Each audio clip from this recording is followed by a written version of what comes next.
My children now. Oh, you're so cool, Brewster.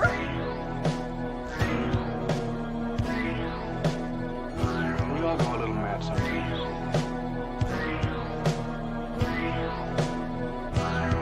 You lied and I died! I feel a rosy air. They're coming to get you, Barbara. How's it hanging, Phil?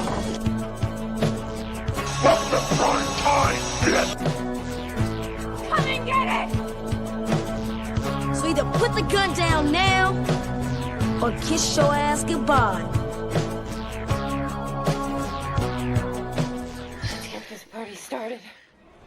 I agree, Dana. Let's get this party started. So, welcome back to Sledgehammer Horror, guys. I am Ken Sledge, And I'm Ashley Sledge. and let's talk horror. But before we do, as always, we got to introduce the always amazing JKB. Jay, how you doing tonight, man? Good. How are you guys? Dude, We're good. we are awesome. It is so nice to hang out with you again and talk Mhm. about horror. For the people that don't know you, could you let people know what you do over at your channel? Mayhem. That's about A it. lot of mayhem. Lots of stupidity, but also what I think a lot of my viewers would know that I'm into horror movies as well. So I love coming on your show and talking about that. However, if you want to check me out, you know, I talk about a lot of retro games based on what Sony's doing to us right now. So I've decided to go out and spend all of my money on retro games at the moment. Dave, Nice. the best thing is Dreamcast can't come and take those games off your shelf if they get a fucking attitude. True story. Nope. Nope. You know, And that's why I'm arguing about this stuff. I have no issue with the digital future. I don't care about that. It's about the choice Yes. Mhm. and the ownership. The fact that they can take movies out of our libraries. I'm not going to give them money and just hope and pray to God that those movies exist in 10 years. So, you know, Right. that's a whole other topic. Real quick though, when we were young though, how awesome was it to buy a game and then get that instruction manual out and get, you know, all just the little things you could get inside the instruction manual, man. Well, like, Dude, I mean, I'll just pull these two out because they come to mind. Dude, I mean, come on. You know, playing this on the Dreamcast originally and having the game in your hand and it's tangible, and then playing Resident Evil 4 for the first time on GameCube, and then it came over to PS2 later. Those are experiences that you can only get that way. And people are like, well, you know, it's easier just to download it. Sure, it's easier, but you're missing out on that artistic vision that not only the dev team have, but that community actually builds, right? Mhm. So like when you talk about a movie like Night of the Living Dead, you know, you and I and your wife would definitely know tons about the movie because we love this stuff and we like holding it, and look at your background. You love the posters and everything. That's part of the whole experience. Mhm. it's part of being a collector. You know what I mean? And Yeah. that I have that very same Night of the Living Dead Blu-ray. Actually, Ashley got that for me for Christmas, I believe. And it comes with the poster of the little girl. Mhm. You know? Yeah, Like, yeah. So It's- awesome, man. It's amazing. By the way, let me just say for a second, I don't want to get emotional saying it, but I just want to give you guys a shout out because of your marriage. There's not a lot of people that can say they've lasted the test of time. I'm not saying you guys have issues or anything, but it's inspiring to see the love of something together online. I just wanted to say that because I see it all the time from you guys, and I'm like, I forget, I don't want to swear here, but I'm like, those motherfuckers love each other and they love horror movies, and that's why I love your show. Oh, that's awesome. We were Thank lucky, you. man. We got married in high school, 21 years. Mhm. Well, been dude, I together. see your updates always, and I'm like, God damn it, why didn't I meet an Ashley when I was young? Oh, there's shucks. only one of me. That's Yep. why. All right, guys, we will catch up on the chat before we actually get started with the list. And also, if by some crazy chance you're not following Jay or subscribe to the channel, all those links are down in the description. So Mhm. do yourself a favor and check him out. You are not going to regret it. Damien, thank you very much. Thanks, Damien. Charles, Thanks, thank Charles. you very much. We love JKB as well. Mr. He's okay. Awesome, thank you. Thank you again, Damien. We will play a clip here in a second. Mr. Awesome, by the way, If you ever Yeah. want to know about like an effed up movie, just ask him for a recommendation. He'll be like, I Okay. know this. Yeah, he don't even ask him right now because you'll get demonetized. All right, well, you're gonna have to hit us up on social media For then. real. Yeah. Oh, heck yeah, we can't wait to see it. Hopefully you enjoy it. Thank you again, Damien. Mom told me JKB had to go get milk, and I haven't seen him since. Oh no. Oh, here we go. Here we go. Jay took all my money, but I'm supporting. Like we said here, we appreciate you being here. Not For about real. money. Thank you for being here and being a part of the community and hanging out with us. Mhm. Thank you for helping us find him again. Thank you, 1-2 cents. Jay is cheating on me. I had to Oh, steal it for brother. a little bit. Here we go. I know that they're going to come over here and cause a ruckus. That's fine. We want to have fun. That's what we're here for. Heck yeah. Yeah. Well, I hope you have a safe walk. And much like Jay, I love you all. What is up, Doc? Hey Doc. That never gets old to me. What's up, Terrell? Hello. Yeah, nothing like an entire platform yoinking shit away to encourage physical media collection. Yeah. Fucking stupid. Oh, by the way, did you see that they also had a very famous tweet right now talking about their famous little record player that they're releasing?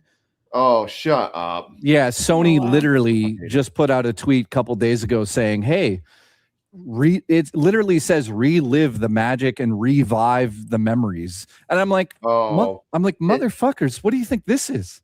what a Right. spit in the face, man. It was embarrassing. It was embarrassing. That's insane. Jay does have some of the best hair in the game, and I'm telling you, if I had the goods, I would too. But Jay Yeah. has some of the best. I am jealous every time okay. I watch that luxurious flow.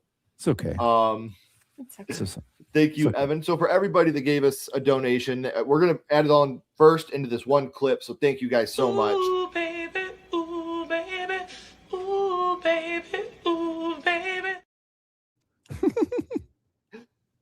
Hey, you know what? And we're glad that he can. We love having you guys all here. So thank you Mhm. very much. So we're going to start off today. We're talking about the 10 most influential horror movies on us as people. Mhm. And I do have an honorable mention I got to bring up that didn't make my top 10. And that is 2005's War of the Worlds. I got to talk about that here for a quick second. Oh Lord. Well, we can talk about that together because that's my number 10. Okay, well, let me do my number 10 and then we'll talk about that Okay. one. All right. So coming in at number 10 for me is going to be Maximum Overdrive. Is this a good movie? No, it's not. Is it a fun movie? Mhm. Hell yes. And as a kid, when I was young, me and my cousin Josh, the amount of times that we said, Machine called this me an machine just asshole." called me an asshole. Like that was so great with Stephen King. And the kid that gets run over by the roller is Mhm. awesome. AC/DC doing the whole soundtrack is so incredible. There's a lot of cool deaths in this. There's some also not very good acting. Yeah. Um, It sounds like they were all just high coked for out the like whole time. yeah, for Yeah. like months. The one lady Filming "We this." made you. It's just terrible. Well, how do you feel about the story about the DOP losing his eyesight? Oh, I heard about that. That's There's real. so much crazy shit that went on behind the scenes of this movie. But obviously, as a kid, I didn't know any of that. Right. The Well, movie Go ahead. Well, I was going to say what happened was, it's not a surprise, but Stephen King was coked out during the whole making of the Mhm. movie. And there's a scene where, I don't need to get in detail, but I'll just explain the DOP. If you guys don't know who that is, that's the director of photography. So he's talking to the director saying, how do you want to shoot this scene? And King says, I want to shoot it on a low angle towards the floor. And you got to get this angle for me. He goes, well, it's not too safe. And King, coked out of his mind, is like, well, just do it and be safe about it. Mhm. So the DP gets on his knees and leans down to the camera, and they yell action, and a 2x4 in the shot explodes and sends shrapnel into his left eye. Ooh. And Wasn't he it lost. something with a lawnmower blade or something? Or No, it was a piece of wood that exploded, and he got shrapnel of wood in his eyeball, and he lost vision while making that movie. Wow. And he That's sued horrible. he sued the production, and he obviously got a lot of money out of that. And Stephen Mhm. King to this day will not talk about it. Oh, he fucked He's up. probably ashamed. You know what I mean? I'd be ashamed of that too. Yeah. Well, But, I mean, he's admitted many times a lot of his work was written under the influence of cocaine. Oh Right. yeah. Yeah. I and you- mean, especially with Maximum Overdrive, you can just it The feels vibe. like yeah. everybody was coked out. Yeah. And I do love like this movie hooks you, especially as a kid, hooked me in right from the start. You know, when you have the bridge that's opening and all the people that are going down the bridge and the watermelons that are killing people. This could totally be something that they do like with today's, Oh, like yeah. make it more, like modern with all of the stuff that we have now, all Would the be technology. a lot worse. Oh yeah. I Yeah, want like a Mike Flanagan 8-part series of that story. Yeah. That like, So and it- it fucking would be like put it in rural, somewhere upstate, somewhere in New York or something, Mhm. and just go to town with all the technology we have. I think he would be great for something like that. 100%. 100%. I would rather him do that than Carrie or The Mist because we've already got great interpretations of those. Yeah. But that's the Yeah. I'm kind of excited about Carrie. Oh, I'll still watch, Yeah. obviously, but Well, Carrie does look really good as a TV It show, does. but I mean, it's like how many times can we tell the same story? Like, come on. Exactly. Like Yeah. Mike Flanagan's really good at expanding very small ideas into movies, but he's not very creative when it comes to like his own original stuff. He's good at like picking something up and making it incredible. But Mhm. Oculus is a really good movie based on his own short film. I want more of that. But instead, Right. he's like, I want to do Stephen King until I die. It's like, okay, go ahead. right. Yeah. Yeah, Oculus was fucking phenomenal. That was The a good Lesser one. Glass? Yeah. Great, great. Loved it. Heartbreaking ending. Yeah, I was Is that gonna what you're about say to say? heartbreaking ending. Yeah, heartbreaking ending. Yeah. but- I agree. So number 10 for me is Maximum Overdrive. What about you, my love? So my number 10 is War of the Worlds. Like you were gonna say, it was your honorable mention. But as a lot of you know, that was Ken and I's very first date. I barely had my driver's license, and we went out to the movies and we watched War of the Worlds, and that's how we kind of like connected. Was horror. That was kind of like the only thing that we really had in common. Like Yeah. nothing else. Literally, we don't like the same music. Like we are so different in every way, but like horror is the one thing that like brings us together. So if that had any influential, Oh, without that movie, Sledgehammer Horror doesn't exist. yeah, I mean, probably not. Like, You know, we well, wouldn't. me and you probably. Yeah. I don't know that if we, I'd be dead if me and you weren't together. yeah. So So yeah, I mean, I think that had to be on my list because that was our first date. good choice. What I about just watched that on 4K the other day. Yeah, You know Oh, what? that movie I like It's not bad. it's Like, not. No, It takes a little flack for some reason, but I actually think it's a really good sci-fi film. it's entertaining. that's how I feel. I mean, like it's it's something it's pretty action packed and it doesn't Yeah. break the mold Yeah. on anything, but it's a nice watch. Yeah, I would say like the problem with it is just the pacing of Tom Cruise's character. Like it doesn't Yeah. really. He's an asshole, but he's still an asshole who just brought his kids around. You know what I mean? It's like doesn't Right. really. Right. He still doesn't is. get- Yeah, he still doesn't get that. You don't get to see him become like the father. yeah. But I Right. mean, it is also realistic because in real life he'd still be an asshole, but he cares Right. about his kids. So it's it's the cross between like it's not ET because that's like magical. yeah. This is more Right. this is more Spielberg being like, well, life is tough, so deal with it. Mhm. So Yeah, definitely not easy. so I'm gonna so I have I have 8 here and then 2 in the top of my head. So these are not in any order. So number Okay. 1, I'm just gonna start with the 10. 10 for me, It Follows. I mean, I don't even need to explain why that's influential to a lot of people.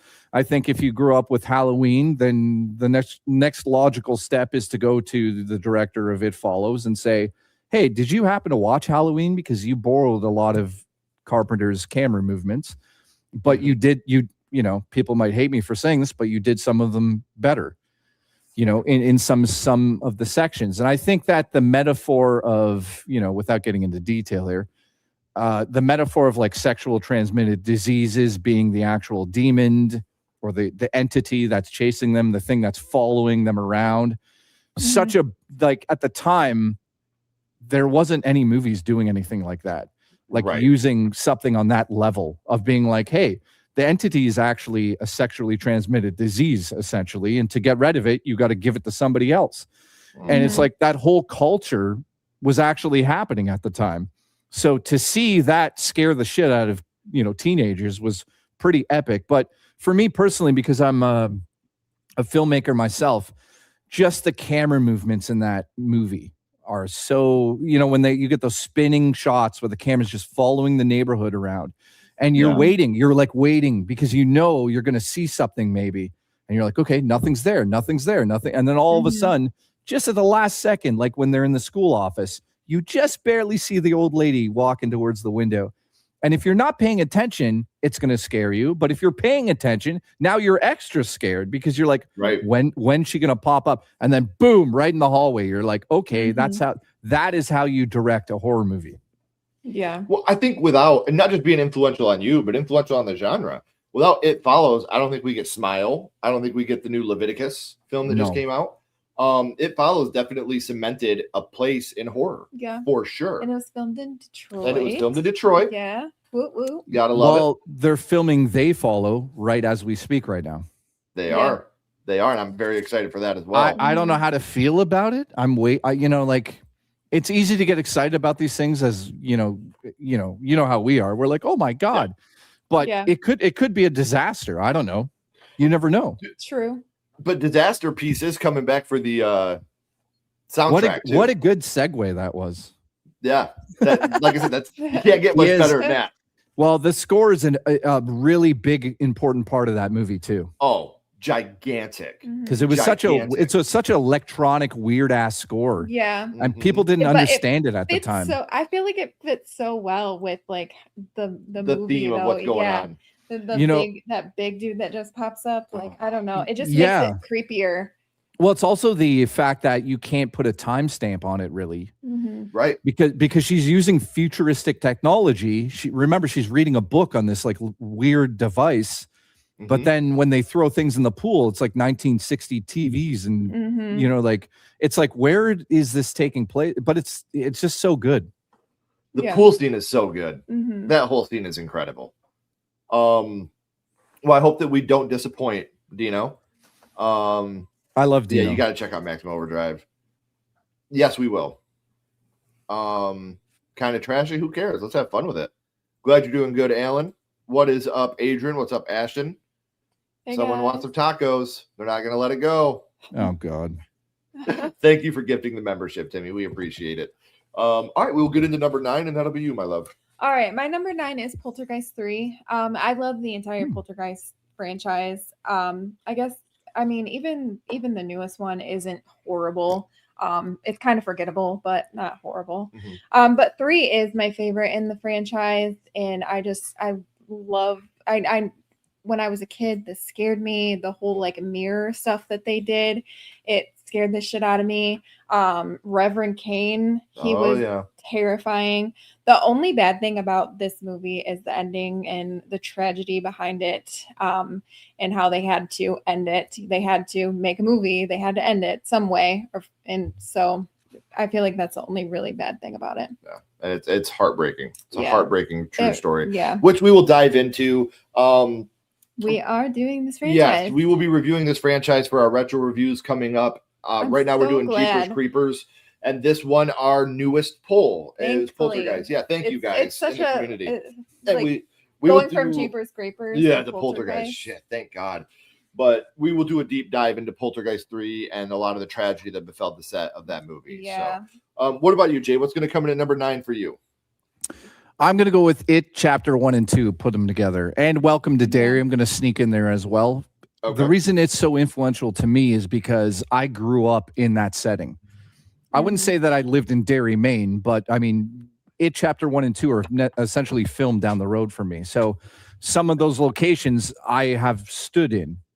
So being a young kid and having friends and stuff, and somebody in the chat just said Tim Curry it? No, not Tim Curry it, but Tim Curry it. I've actually visited the sewer. That's in Vancouver, New Westminster. I visited that in person, which is a whole other story.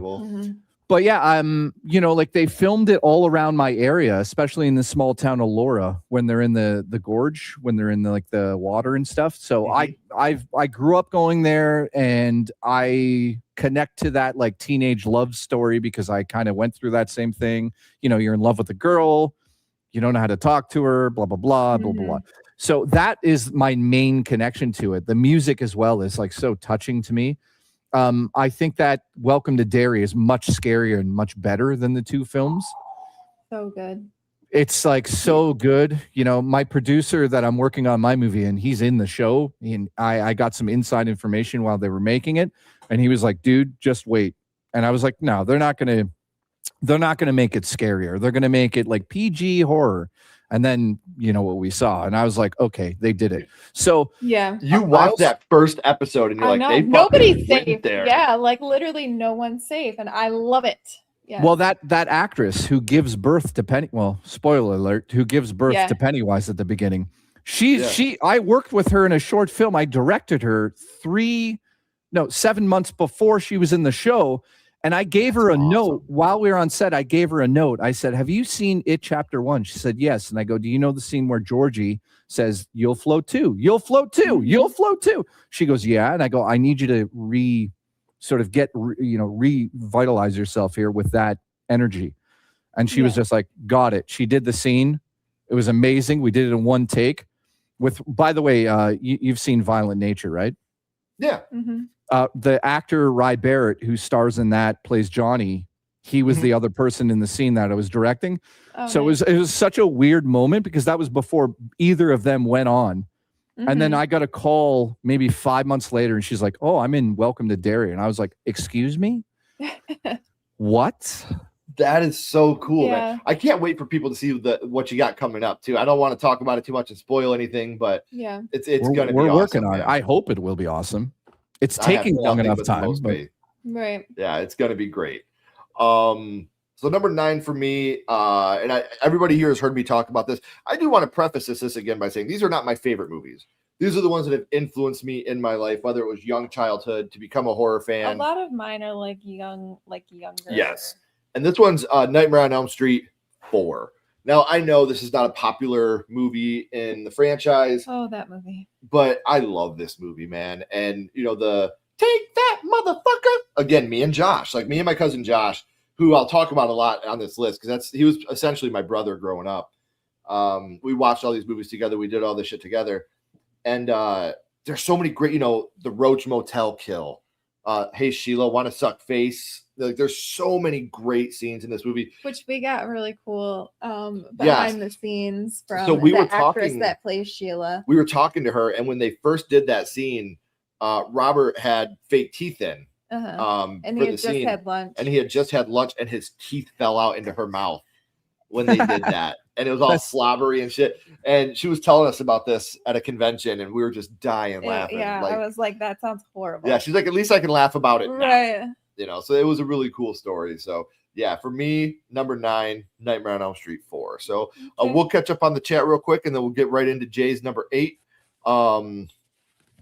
What is up, Adrian? I agree. I really liked Welcome to Derry a lot. There was a lot about Welcome to Derry that I thought was absolutely fantastic. Yeah. Well, you know what it did? You know what it did that the movies didn't do? It actually touched upon the Native American backstory in a very smart way without making it as cheesy as the novel. Yeah, it wasn't exploitive. It was actually, you know, real and respectful. Yes, we'll be seeing that Friday. Yeah. We are very excited for that. Yes, it was, the arms were breaking. Mm-hmm. Oh, and still practical shit. Still looks good. The remake. Oh, nice. The I like glove, that. only the glove in the curtain. That Stop. cracks me up. They couldn't afford it. Wolfman. If I knew Frighteners would be on your list, Doc. I was told not to be too vulgar here. Jason, we still love you. Yeah. Thank you so much. And Banshee is here as well. So, all right, Jay, you want to give us your number 8? Right here. Well, I'm backwards right now, I think. Am I backwards on the stream? I no, think it's is showing it right. Normal? Okay, so many reasons why this is influential to me, but I would say this is the first movie I saw as a young guy going, "Oh my God, you can do that in movies?" Yeah. Mm-hmm. So that opened the door for me to be like, okay, I've got messed up ideas, but I didn't realize that people would like to watch them. Now, of course, the acting in this is spectacular. The story is this is probably one of my favorite stories from beginning to end ever because it's realistic. And also I don't want to spoil it in case you haven't seen it, but you don't realize what you're watching until the very last moment. And the second you realize what you've just watched, you realize that you've just watched probably the best written thriller ever. Mhm. Like there, maybe not ever, but it's very close to that because of what happens in the end. So the ending to me sucks just because it's been memed to death now and it's a joke. Yeah. But when you watch that movie, that hits so fucking hard when he's looking at him and you have that brief flash of her face. Yeah. That That's what he does it feels to in you. that moment, man. Mhm. Dude, oh my Well- God. And what about, first and foremost, I got to say, fuck yes for you calling this a horror movie. Because I fight the fact that this is a horror movie all the time. This is 100% a horror movie. Of course, it's a fucking horror movie. Like if somebody says this isn't a horror movie and they're in the horror community, then they're just a tourist. This is like Jaws is a horror movie. This is a horror movie. Let's get real here. In Jaws, people's heads get ripped off by a shark. Right. That's what I'm saying. I know people are like, well, Silence of the Lambs, sure, but not Seven. I'm like, what? Dude, Like- there's a scene in this where a guy puts a contraption onto his body parts down there and kills a woman by entering her with that tool. Yeah. If that's not a horror movie to you, then you need to go to the hospital and get your head checked. Right. Like, I don't know what thank else to you say. so much for including that because we So, adore that movie. The other reason this is very influential to me is because of the just the visuals of it. I mean, I think it's a little dark at times, like tone wise, but visually it's very dark. And it was one of the first movies where I was like, wow, you can really make a very dark visual looking film. And people are not, you can, Silence the Lambs, I would say is in my list here. But between those two, what's the darker tone film also visually, right? This is watch this in 4K. It's like mind blowing how dark and gothic and evil it is, so there you go. That's my 7. Seventh. Absolutely. I love that. Number 8 for me, I'm going with Creepshow 2. Oh again, shit. I could have went with the first one, but the second one as a kid, this was the first horror anthology that I ever remember watching. And it showed me that you could have a good story with a good wraparound. And me and my kid sister used to play the Blob, the Raft. The Raft. Well, did that scare the shit out of you as a kid? So bad. It made me not want to go swimming. The thing that like Especially not in the lake. You think he made it out. You know what I mean? Like he's on I the know. shore and he's like, I beat you. I know. Like, But he was like a little weirdo. Yeah, he was a so perv, you really wanted him as a to- kid, I didn't. As a kid, I was like, boobies. Then you get older and you're like, oh, this is very assault. Right. This is very much assault. And then even the Chief Woodenhead, like Kalijah that my grandpa has. My grandpa has a Chief Woodenhead at his house. We used to have it at our video store. He called it Kalijah. And so I would watch that movie and I would look at that thing and try to catch it. That was my Woody and Buzz. I would try to catch it moving throughout the house. Those have had a lasting impact on me. And when I go into a horror anthology, I'm looking for Creepshow 2. I want to be entertained by 3 or 4 completely different stories. And the fact that they had a comic book wraparound made it that much better to me. So absolutely adore Creepshow 2 as my number 8. What about you, Love? My number 8 is 13 Ghosts. I remember watching this as a young girl by myself. Me and my best friend, we got left alone and we watched 13 Ghosts. You're talking about the remake. The remake, Okay. yeah, with Matthew Lillard. And it terrified me. And I love how on the DVD, this is showing my age, that you used to be able to go and get the backstory of on each each of the ghost. ghosts. And I love the ghosts. I think that they're terrifying.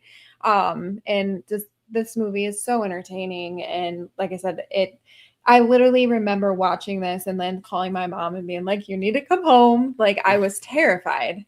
That's awesome. Yeah. I mean, I'll pitch it right now. Ready? 13 episodes called 13 Ghosts. Yes. It's not I rocket write science, it down. Netflix. No.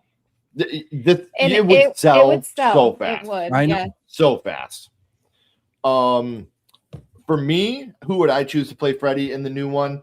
I've said this for years. I'm going with Richard Brake. Mhm. I think Richard Brake would be an amazing Freddy Krueger.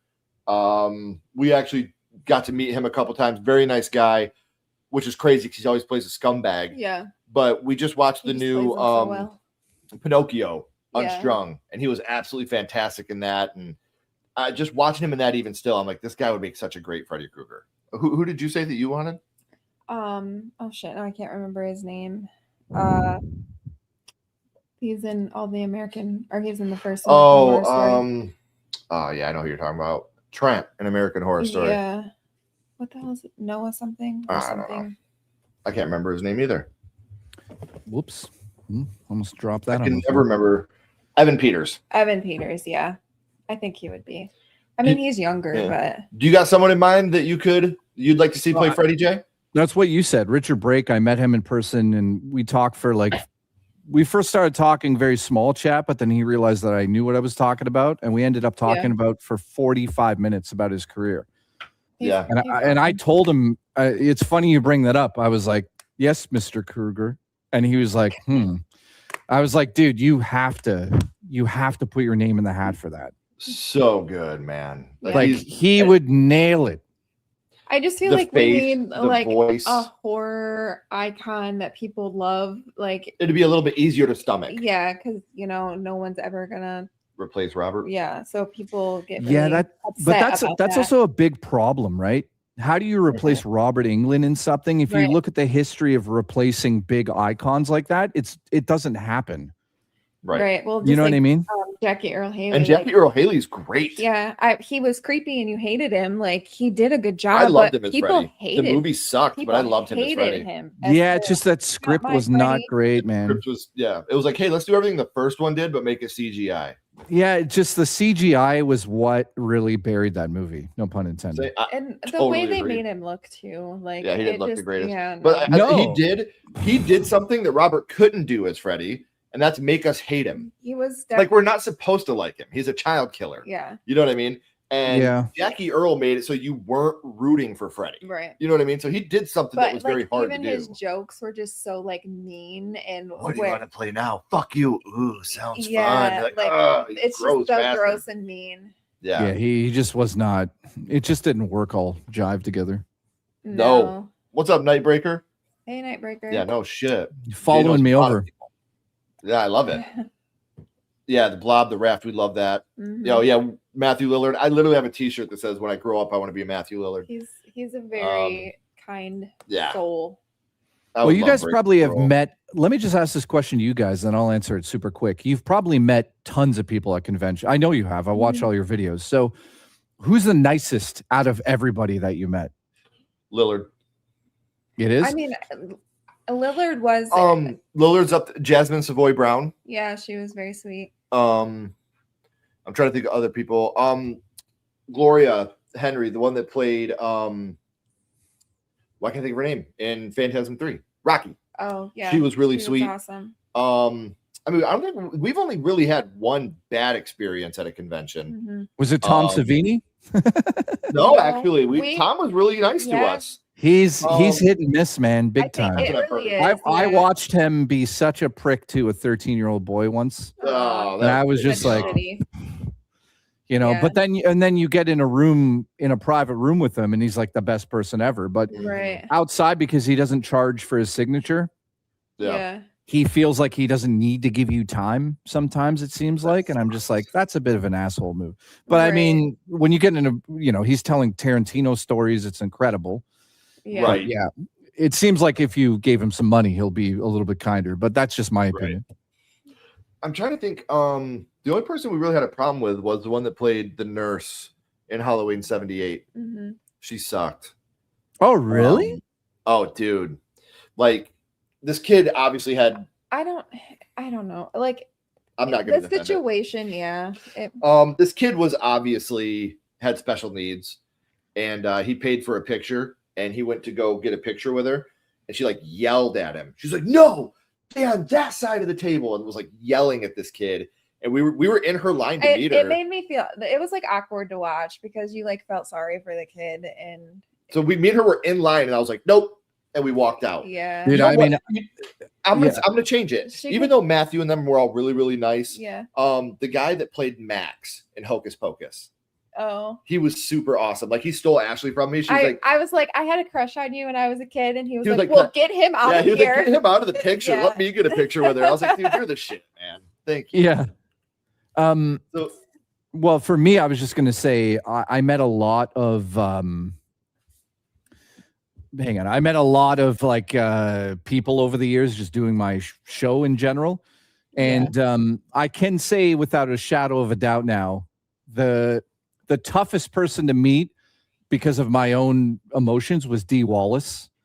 yeah. And I met her and I was like, you're like a mom that I never had, like in a weird way. And she started crying when I said that to her. And it was like, she grabbed my hand and we had a moment. And I was like, I'm sure this happens all the time to her, but for her to still acknowledge something like that after meeting people for years, and it means it actually affects her, it shows like how true she is to who she is, right? Yeah.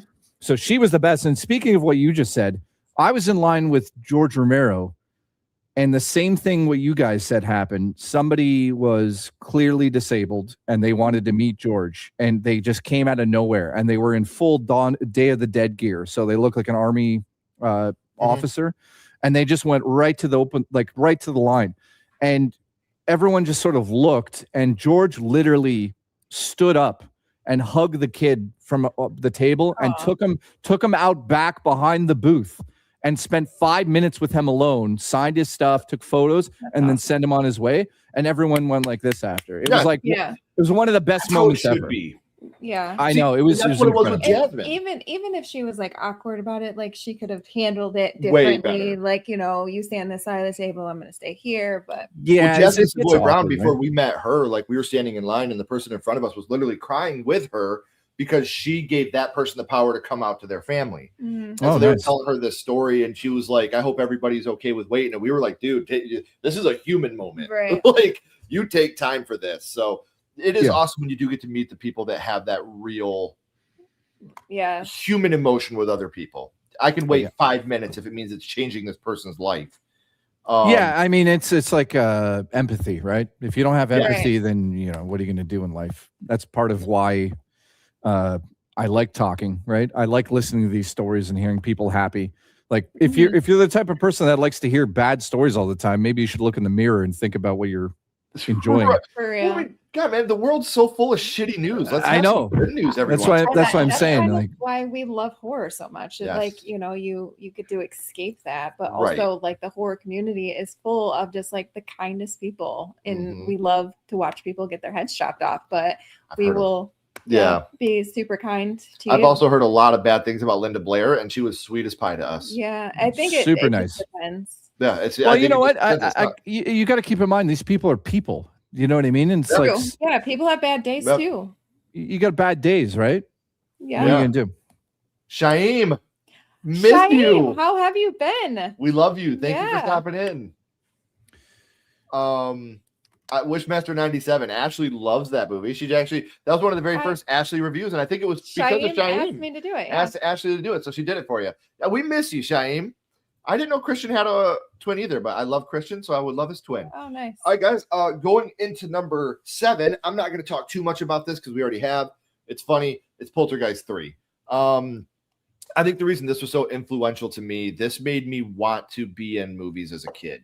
The scene that really hooked me, that made me want to do movies, is when Carol Ann touches the mirror and the other hands grab, "We're back," and they start dragging her up the mirror. That made me want to do film. And a joke in this movie I still use to this day: everybody come out with your hands up and your pants down. Like, I still use that joke to this day. That's still one of my dad jokes, So your dad joke. It's just because it's so corny. Yeah. But yeah, it's just like one of those things where this movie, and my kid sister, Kendra, looks just like Heather O'Rourke. And when we were kids, she had the red footy pajamas. She had the long white blonde hair. So yeah, we would, a lot of this just stems back to the memories I have with my family. That's why it influenced me so much, is the memories I have with my family, and it made me become the man that I am today. And I wouldn't be the man I am today without these 10 movies. So 7 for me is Poltergeist 3. What about you, love? My number 7 is Scream. And Ooh. I feel like this movie is what made horror cool. Hey. Pre 96, I feel like Love it.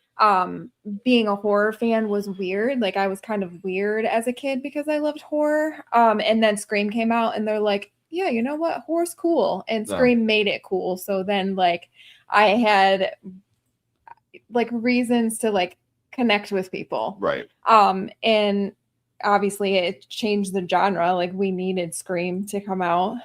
We talked about It Follows. It's Yeah. just like It Follows is influential on the genre just like Scream was. Like Yeah. we're talking about movies that not Like, just it influential felt on like- us. Horror was just kind of like dying, and Scream comes out and it's super meta and like everybody loved it. And like I said, it was finally cool to love horror, and it definitely influenced a whole It's a whole genre. Yeah. It revitalized slashers. So good choice on that one. Thanks. What about you, Jay? What's your number 7? Well, actually, I got a quick story to tell about Roger Jackson, who does the voice of Ghostface. I saw him in a convention once, and I said to him, was it your idea or Wes Craven's idea to essentially have Ghostface attempting to turn the women on the phone? And he literally was like, oh, you picked up on that. You know, he's like, not a lot of people ask me about that stuff. And I said, yeah, I think obviously you're attempting to be flirtatious with the women in a very sexual manner on the phone. And he was like, that's the key to Ghostface in the original movie, he said. Yeah. He's like, he said he thought about, I said, did Wes Craven give you that note? He said, no, I brought that to the table. And I said, well, what was your thought process? And he said, when you're young and you're a teenager, you know, guys and girls are going to be flirting and having sex. So he said, you know, I'm going to just pretend to be a young teenager flirting with a girl, trying to sleep with them and stuff like that. That was his mentality. So I was like, wow, that was an interesting story to hear. But yeah, by the way, he's incredible to meet. He's very sophisticated. Have you met him? Yes. Yeah. I was just going to say, like, somebody would say that maybe we had a bad experience with him because we went to interview him and he was like, listen, I don't do the video thing. Yeah. He's like, but I would love to have a conversation with you. A lot of people would look at that as he was being shitty. No, he has his line. We're not going to cross that line, but we had an amazing conversation with him. He was very respectful. Like you said, very well spoken, but he just didn't want to do the video thing. Well, it's because he makes money with his voice. Right. It's a totally, like, I can understand some people don't understand that. They're like, well, do the voice. That's what you're known for. Yeah. But when you're a professional like that, you get paid to do that voice. So you're not going to give it out for free. Right. Yeah. You know what I mean? And like I said, he was totally respectful, totally cool about it, just like Christina Elise that played Kyle in Child's Play 2 and in the Chucky TV series. I would consider her a friend now. We talk often. We see her at conventions, but she was like, I don't want to do a My First Horror Movie episode because that's not really my thing. That's fine. You know, I still love you. We talk politics. We talk, you know, poker. We talk all that shit with her. So I get it, man. All right. My next one, Amityville Horror. James Brolin, you know, out of the 70s and 80s was such a tough ass. And a lot of people forget about that. You know, his son nowadays is kind of the, you know, leading tough ass of Hollywood. If you go back in time and look at James Brolin's career, I think I've got another movie here that he did recently that just encapsulates all of the here it is. Here's another movie he did. I wouldn't call it a horror movie, but you know, his daughter just basically gets kidnapped in this movie, and it's just him kicking ass to find her in the 70s. So Michael Mann vibes, but dude, putting him in a horror movie in this time frame was such a brilliant idea because not only was he a leading man, but he was like such a tough ass. And to see him go from like sweet and innocent with his wife to essentially wanting to the whole family was at the time was like a big deal. And then of course, Amityville Horror is tied into The Conjuring in many different ways with the whole lore of like who went there and did the investigations and all of that stuff. So the whole book, which, you know, they came out and said it was all phony baloney after the fact, but it's such a good story the way it's told. And it influenced my movie coming out big time. Yeah. One of the few movies that is a great movie and a great remake. I love both of them a lot. Well, you know what's crazy about the remake? Everyone shits on it, but I think it's okay. I think it's good, but it's not spectacular. You know what I mean? Right. What I love about it is they took the bones of the original story and they made it their own. Yeah. It's not a bunch of remake scenes with CGI. You know, they made it their own story. Yes, Scout is a lovely person. Shine, we'd love to have you on the channel again. We'd love to do an in defense of with you. Please hit us up. We miss you and we'd love to have you back. Man, you've been naughty. Oh, the gate. Hell yeah. What's up, Troy? Hey, Troy. What is up, Ryan? Hey, Ryan. I called dated movies that wouldn't work today due to technological changes. There couldn't be a Scream today, which is very true. It's great to see you again. No, I've been on my spiritual horror. Hey, man. We love the fact that you're here. You have to take care of yourself. Yes, you got to take care of yourself. What's up, Papa Goss? James Brown brought up. I tell people that. Yeah, you always told us that. I think that's so funny. Mm-hmm. Yeah, we don't talk about those sequels. Well, dude, yeah, like There's Brolin. so many. He's so good in this. Yeah. Like he's like this quintessential 1980s badass in this movie. Well, technically 1979, but Give me your copy. I'm gonna steal your carpet. I do love that movie though. It's so good. Mm-hmm. The Bleeding Walls. All right, so we're up to number 6, and that'll be you starting us off, babe. All right, my number 6 is It. And I'm gonna go with the TV series just because, again, I remember watching it as a child. Like we literally had the 2 set VHS. The VHS. Yeah, I think we might still have that. I think somewhere. we do. Yeah. But I just, again, scared the shit out of me. Tim Curry was phenomenal. Just the way he was like charismatic, but yet so creepy. And I loved both the kids and the adults. And obviously I love chapter 1 and 2 also. Like I couldn't wait to see those. And Welcome to Derry. Like I love everything that Pennywise. has to do with Pennywise. Yeah, like I'm definitely in. So love the entity, love Pennywise. So what about you, Jay? What's coming in at number 6 for you? okay. Well, let me go in the stack here. I'm gonna go with this. All right. So number 6. Phenomenon. Now, I know that a lot of people are going to be like, what in the hell is that?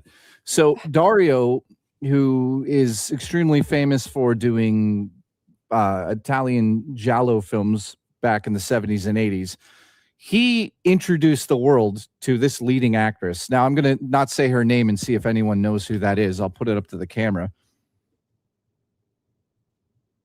And this is before Labyrinth. Oh, is it? Okay. That's awesome. So it's before Labyrinth, and it was, I think I saw it on VHS when I was super young.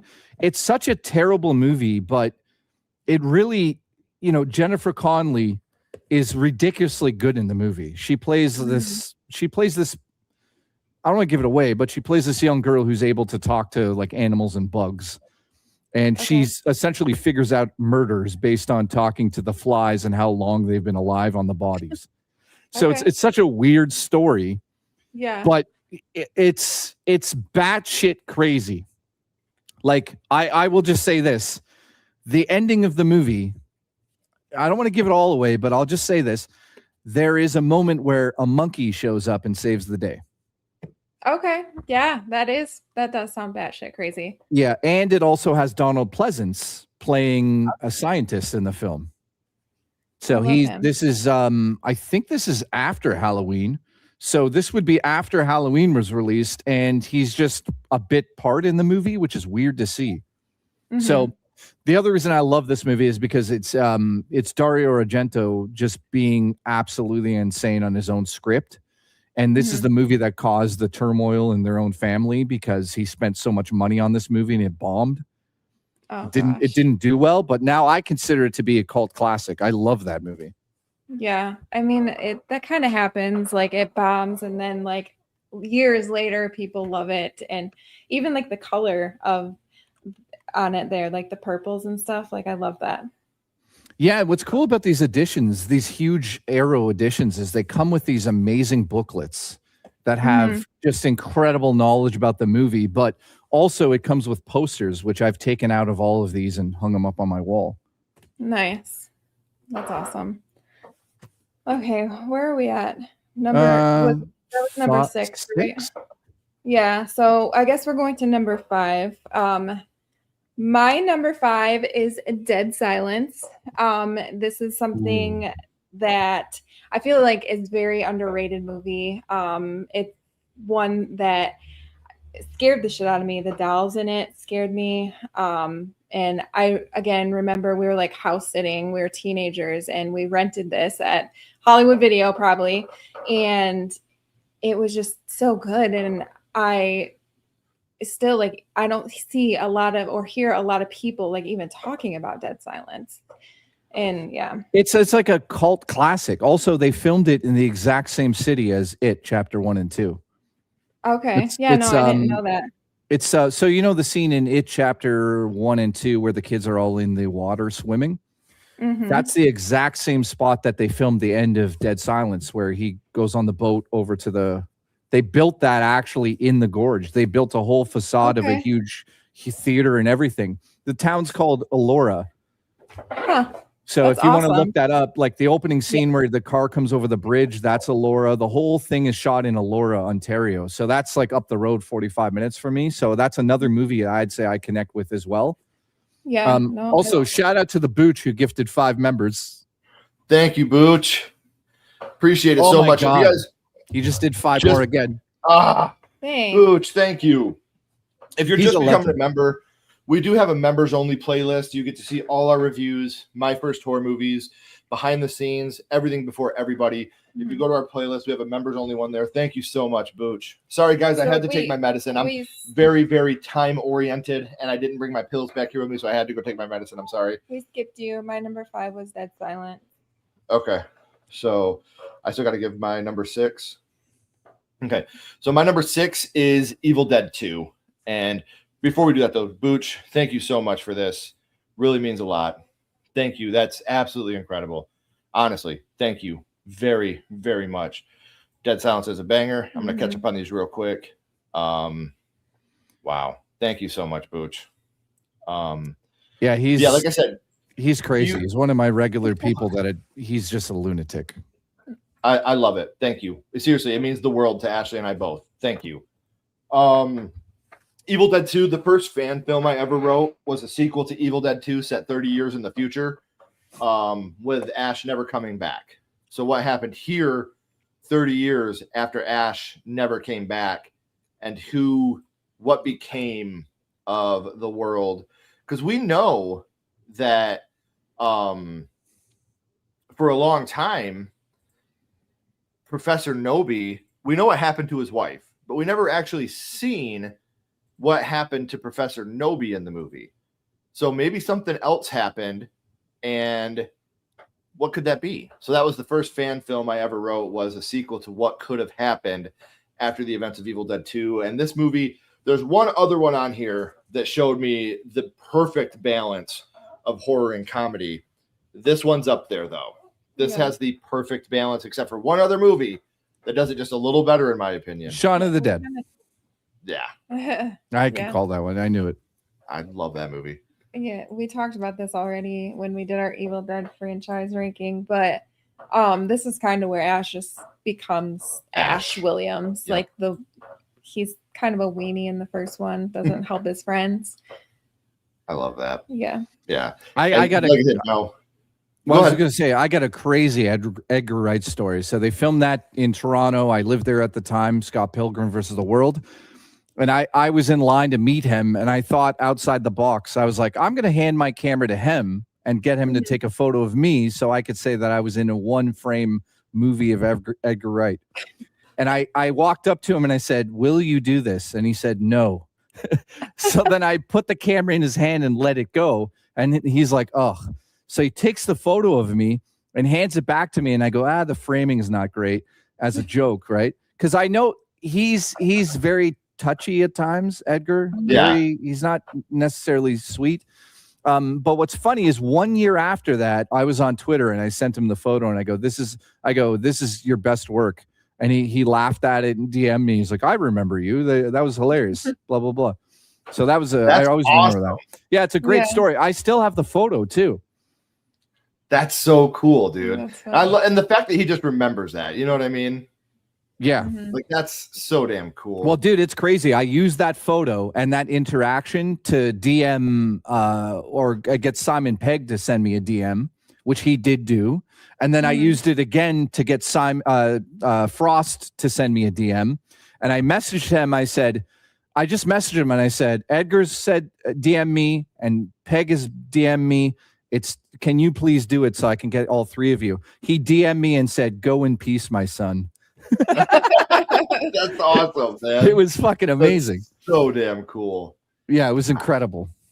Yeah, those guys, the Coronado trilogy is just absolutely fantastic. Anyway. Oh, I have a sneaking suspicion they're working on a new one right now. I would love it. No, I think I'm 100% sure they are.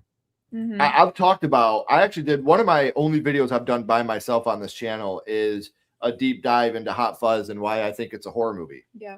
To me, it is Yeah. absolutely a folk horror movie, just like The Wicker Man. You know, that's what it is to me. So Yeah, like the Omen vibes and yes, Mhm. dude, like it's I exactly love that. movie. Yeah. Love that movie. So you did your number 5. It was I Dead did, Silence. yep. What was your number 5, Jay? Oh, do we? I'll go with this. Which we'll talk about the other thing that's happening, but Return of the Living Dead. Holy shit! I remember watching what you said for your last one, Evil Dead 2, and I realized that you could mix horror with comedy. It wasn't until this that I realized it would be so popular and it would be a mainstream thing that would carry on for a very long time. And this movie to me is as important as one of my other movies here. It is, and also some people don't realize this. This is a direct sequel. And people are like, well, no, it isn't. It is. Technically it is, right? They split the rights and one of them went off and made Dawn of the Dead. Sorry. Dawn of the Dead, and then the other person went off and made this, which is a direct sequel to this.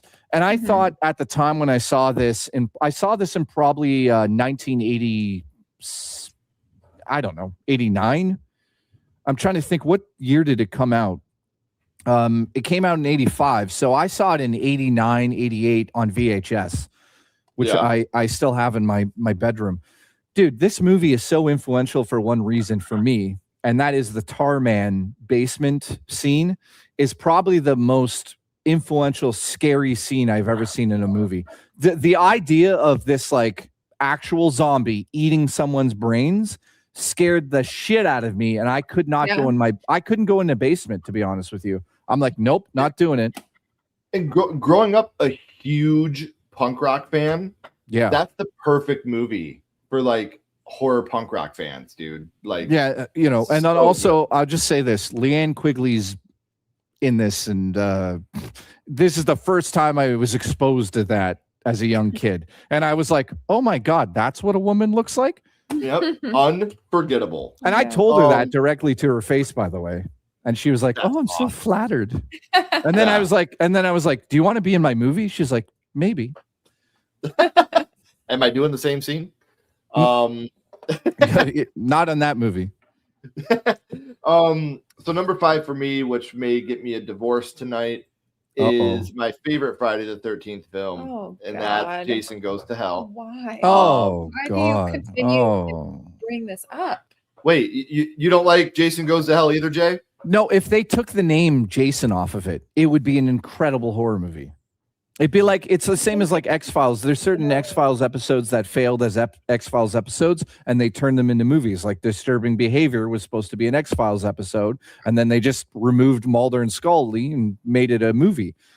I feel like they ran out of ideas on that one, and it's just like Jason's in the movie for like 2 minutes. I really believe that it's a really solid movie if you ignore all of the Friday the 13th stuff. Sure. So Jay doesn't like this movie. Ashley doesn't like this movie. So I'm over here like, Oh, okay. Well, I guess I'll go fuck myself then. Yeah. Well, I didn't say it. No, but you know what? And then that fucking ending, dude. Freddy's glove appears, and you're like, "Oh my god!" And then how 20 many years later, like 18 years or some shit. I got grounded for the very first time in my life because I wouldn't stop talking about the ending to this movie. My mom was like, I don't care. I was like, I don't think you get this, Mom. Like, I don't think you understand. And she was like, It I don't was think you such a understand. big deal. Shut It the was fuck up. such a big fucking deal. Dude, Yeah. and this movie helped me to learn movie magic. And again, this is, you got to remember, I'm 7, 8, 9 years old. I'm a pervy little kid. We used to pause the tent scene. And if you pause it right You as can she's about to die, you could already see the rip through her. So like me and my friends would pause it and be like, hey, hold on. She's already ripped. You know, so like we were able to see the practical movie magic throughout it. So and then that ending, like the idea of Freddy and Jason being together just did so much to me. I mean, it was like astronomical for us as kids. Oh yeah, that was my Avengers Endgame, man. Yeah. I And don't then remember that, Timmy, but that's hilarious. Then we gotta wait, right? Yeah. Oh yeah, Bruce And then it Campbell was- in Hercules is fucking great. He plays the scoundrel with the mustache. I'm gonna have to go rewatch it Yeah, then. I don't remember it. that. But I don't think. Are you talking about the Yeah, like Hercules- Lucy Lawless and what's his Yeah, face? I never Yeah. watched it. Mm-hmm. Never watched Dude, it. I'm telling you, you go watch that now and you'll see Ted Raimi, you'll see Bruce Campbell, you'll see a whole slew of people from all of those movies. That's awesome. Hmm. I would watch it. Yeah. Awesome. Hell yeah. See, so I am right. Wow. What's up, Robert? I need to watch more movies. Nah, we still love you. Just come here and listen to us talk about them. Yeah. Sound of Zombies. I found unsettling. Yes. Hope you have a great night. Great night, Cheyenne. Yeah, have a good one, Shane. Oh, King Diamond, baby. Grandma. Yeah, Ken. Jason goes to hell and the crowd collectively groans. That's how I feel. You know, I hold it down. What's up, Sess? We love you too. Tell Jordan I said hi. I love him too. What are we at now? 4, right? Yeah. We're about to go to number 4. Yes. Okay.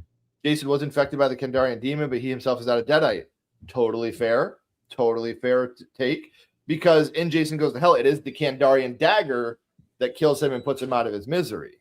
So, Also, Child's Play 2 features Freddy's glove in the police room. I love all these movies, how these horror movies tie in together. Well, I was gonna I just thought of something when you said that. You know, like let me say to you, if I gave you $1 million to go make a movie, I guarantee you'd put references all over the place. 100%. What is the biggest reference point that you've seen in a movie that took you out of it? That you're like, oh God, stop. I'll tell you mine, and people are gonna hate me for it. I'm trying to think. Mine literally is Sinners, and the idea of turning it into the scene from The Thing, where they're like, are you a vampire? Are you a vampire? Oh, dude, that literally is stolen directly from The Thing. And every time I watch it, I go, God damn it, it's just The Thing. It literally 1-to-1. They all stand there staring at each other. Because that's a really good one. I do want to say Mist. He's definitely the one. Keep him around. Bride of Chucky, Jennifer's Body, Paranormal Activity, Insidious, and Prom Night Remake. Very fair. Same. It wasn't my first, but it's the one I watched the most. I love Insidious. God, I love that. Oh, me too. I'm so ready for the next one. Now you got me thinking. While we move on with the list, I'm going to think about this and what a moment that was like so meta in a movie that it took you out of the movie. Or like a reference to another horror movie from another horror movie in a horror movie that you're like, oh, come on. Like, really? Oh, I don't know. It was a movie, but in the Chucky TV series, they like talked about Bride of Chucky, like as that they were did like piss us off. watching Bride of Chucky, but yet they because in season one they didn't know that Chucky was a Chucky doll, but in season 2 they knew that Tiffany was the doll from Bride of Chucky, and like that was a movie in the universe, but yet Tiffany existed. Like that didn't make any sense to me. Well, like here, a little too much. I will show this quickly here. Is it right here? Hey, Carbonite. Where is it? God damn it! I got too many movies. You know how it is. I'm sure you guys got. I'm sure you guys got so many bloody movies that it's like, do you guys still collect physical movies? 100%. 4K and stuff like that. We are huge fans of director's commentary, behind the scenes. I love that. Yeah, I was going to show you something here because speak of the devil, where is it here? Sorry, you can keep going without me here. While you're looking, I'll go to my number 4. this had to be on the list. Whenever someone asks me, "Hey, Ken, can you come on our podcast, or can you do a clip talking about the scariest moment in horror for you?" It always goes back to Tales from the Hood. And when people ask me, "Hey, can you come on our show and talk about a movie? What's your pick?" It's either going to be Tales from the Hood or Summer of '84. And so, Tales from the Hood, this ending, there's never been a movie, even today, that scared me as much as the ending of this movie. You know, Welcome to Hell, like that whole scene to me scared me so damn bad as a kid. Yeah. And There's Snoop Dogg in that, right? no, that's Bones. Okay, Bones. And yeah, but this movie, like, and again, another horror anthology that is so well done. But this is one of the only horror anthologies that I've ever seen where the wraparound is the scariest part. Usually one of the segments gets me more. But with this one, it was the wraparound that scared me so bad. And when you get to the ending of this movie and you find out what's really going on, it's also an amazing twist that I didn't see coming. Well, obviously, I was a kid. I might have seen it coming today. But as a kid, it just shook me to my core. So, yeah, Tales from the Hood is going to be at number 4 for me. Nice. I found it. The Mummy. Okay. Lee Cronin's The Mummy. Yeah. I'm just going to tell you guys, this is an Evil Dead movie. Yeah. 100%. Sure. Not a lot. Well, no, yeah, like, you know what I mean? It actually is an Evil Dead movie. Yeah. Because the doctor you were talking about, I believe his relative is studying mythology in the film. Yes. There's literally a connection. To So Evil Dead. Yes. So they made the announcement after the fact that this was an Evil Dead movie, and I'm like, dude, if you're gonna do that, just be open about it right out of the gate. Yeah. Don't try to hide it from us and make us find it. Yeah, it's like, dude, it's like the movie did okay in the theater, but if they would have put Evil Dead on here somehow or said something about it, probably would have done a little bit better. 100%. Oh yeah, I agree. You know, even in a trailer, if they were like in the world of Evil Dead. Yeah, you know, like something but like then you get the hardcore audience that love the Mummy and be like, you can't put it in Evil Dead. How dare you? Right. But again, that's what drives me nuts. Like, I want you to do that. I want you to make it your own. Like, that's what I want. So, number 4 for me is Tales from the Hood. What's number 4 for you, love? My number 4 is literally one of my favorite horror movies of all time, and that's People Under the Stairs. I think Mommy and Daddy are so scary. Everett McGill as Daddy, like, he's so good. Like when he's in that bondage and he's like chasing what's his name in the wall? No, I can't. Roach, yeah. And he's got the gun. Like, he's so terrifying, but yet like Mommy somehow like controls him, and she's super scary too. I get it. Yeah, I get it. Like, You know what's crazy? I understand. You know what's crazy? I'm at Niagara Falls Horror Con. Frightmare in the Falls is called, so Roach himself is not on the list to be there. I'm walking in the hallway, and all of a sudden, I just run into Roach. Yeah, actual actor, Sean Whalen. Yeah, he's just standing there, and I'm like, what are you doing here? He's like, I love horror movies. I'm shooting up the road, and I'm like, dude, will you sign? He's like, yeah, of course. And I was like, what the fuck? Like, dude, I was like, dude, I go, do you realize how influential you are to a lot of people from your role in that movie, but also Twister? Yeah. I go, dude, you're one of my favorite characters in Twister, and Twister's like up there as one of my first like sort of Hollywood blockbuster movies as a kid that I'd scared the shit out of me. And I said, dude, you're up there. And like, he was like, well, thank you so much. He's such a nice guy. Yeah. Dude, and you look at the cast of Twister, it's like Philip Seymour Hoffman. You know what I mean? Like, and he's so memorable in that movie. Yeah, because he's like the goofy. Well, you know what's crazy? I know it's not. Well, is Twister a horror movie? I would say yes. I mean, it's a natural disaster natural movie, which leads into horror. The one most influential scene out of that movie for me is when they're eating the steaks and the egg. That's the time when I was a young kid. I was like, wait, you could put a steak and an egg on it? And then I remember asking my mom to do it after Twister, and she did it. She put like fried eggs on the steak, and I was like, this is the best thing that's ever existed. That's my Father's Day breakfast every year. Steak and eggs. It has to be. Yeah. Oh yeah.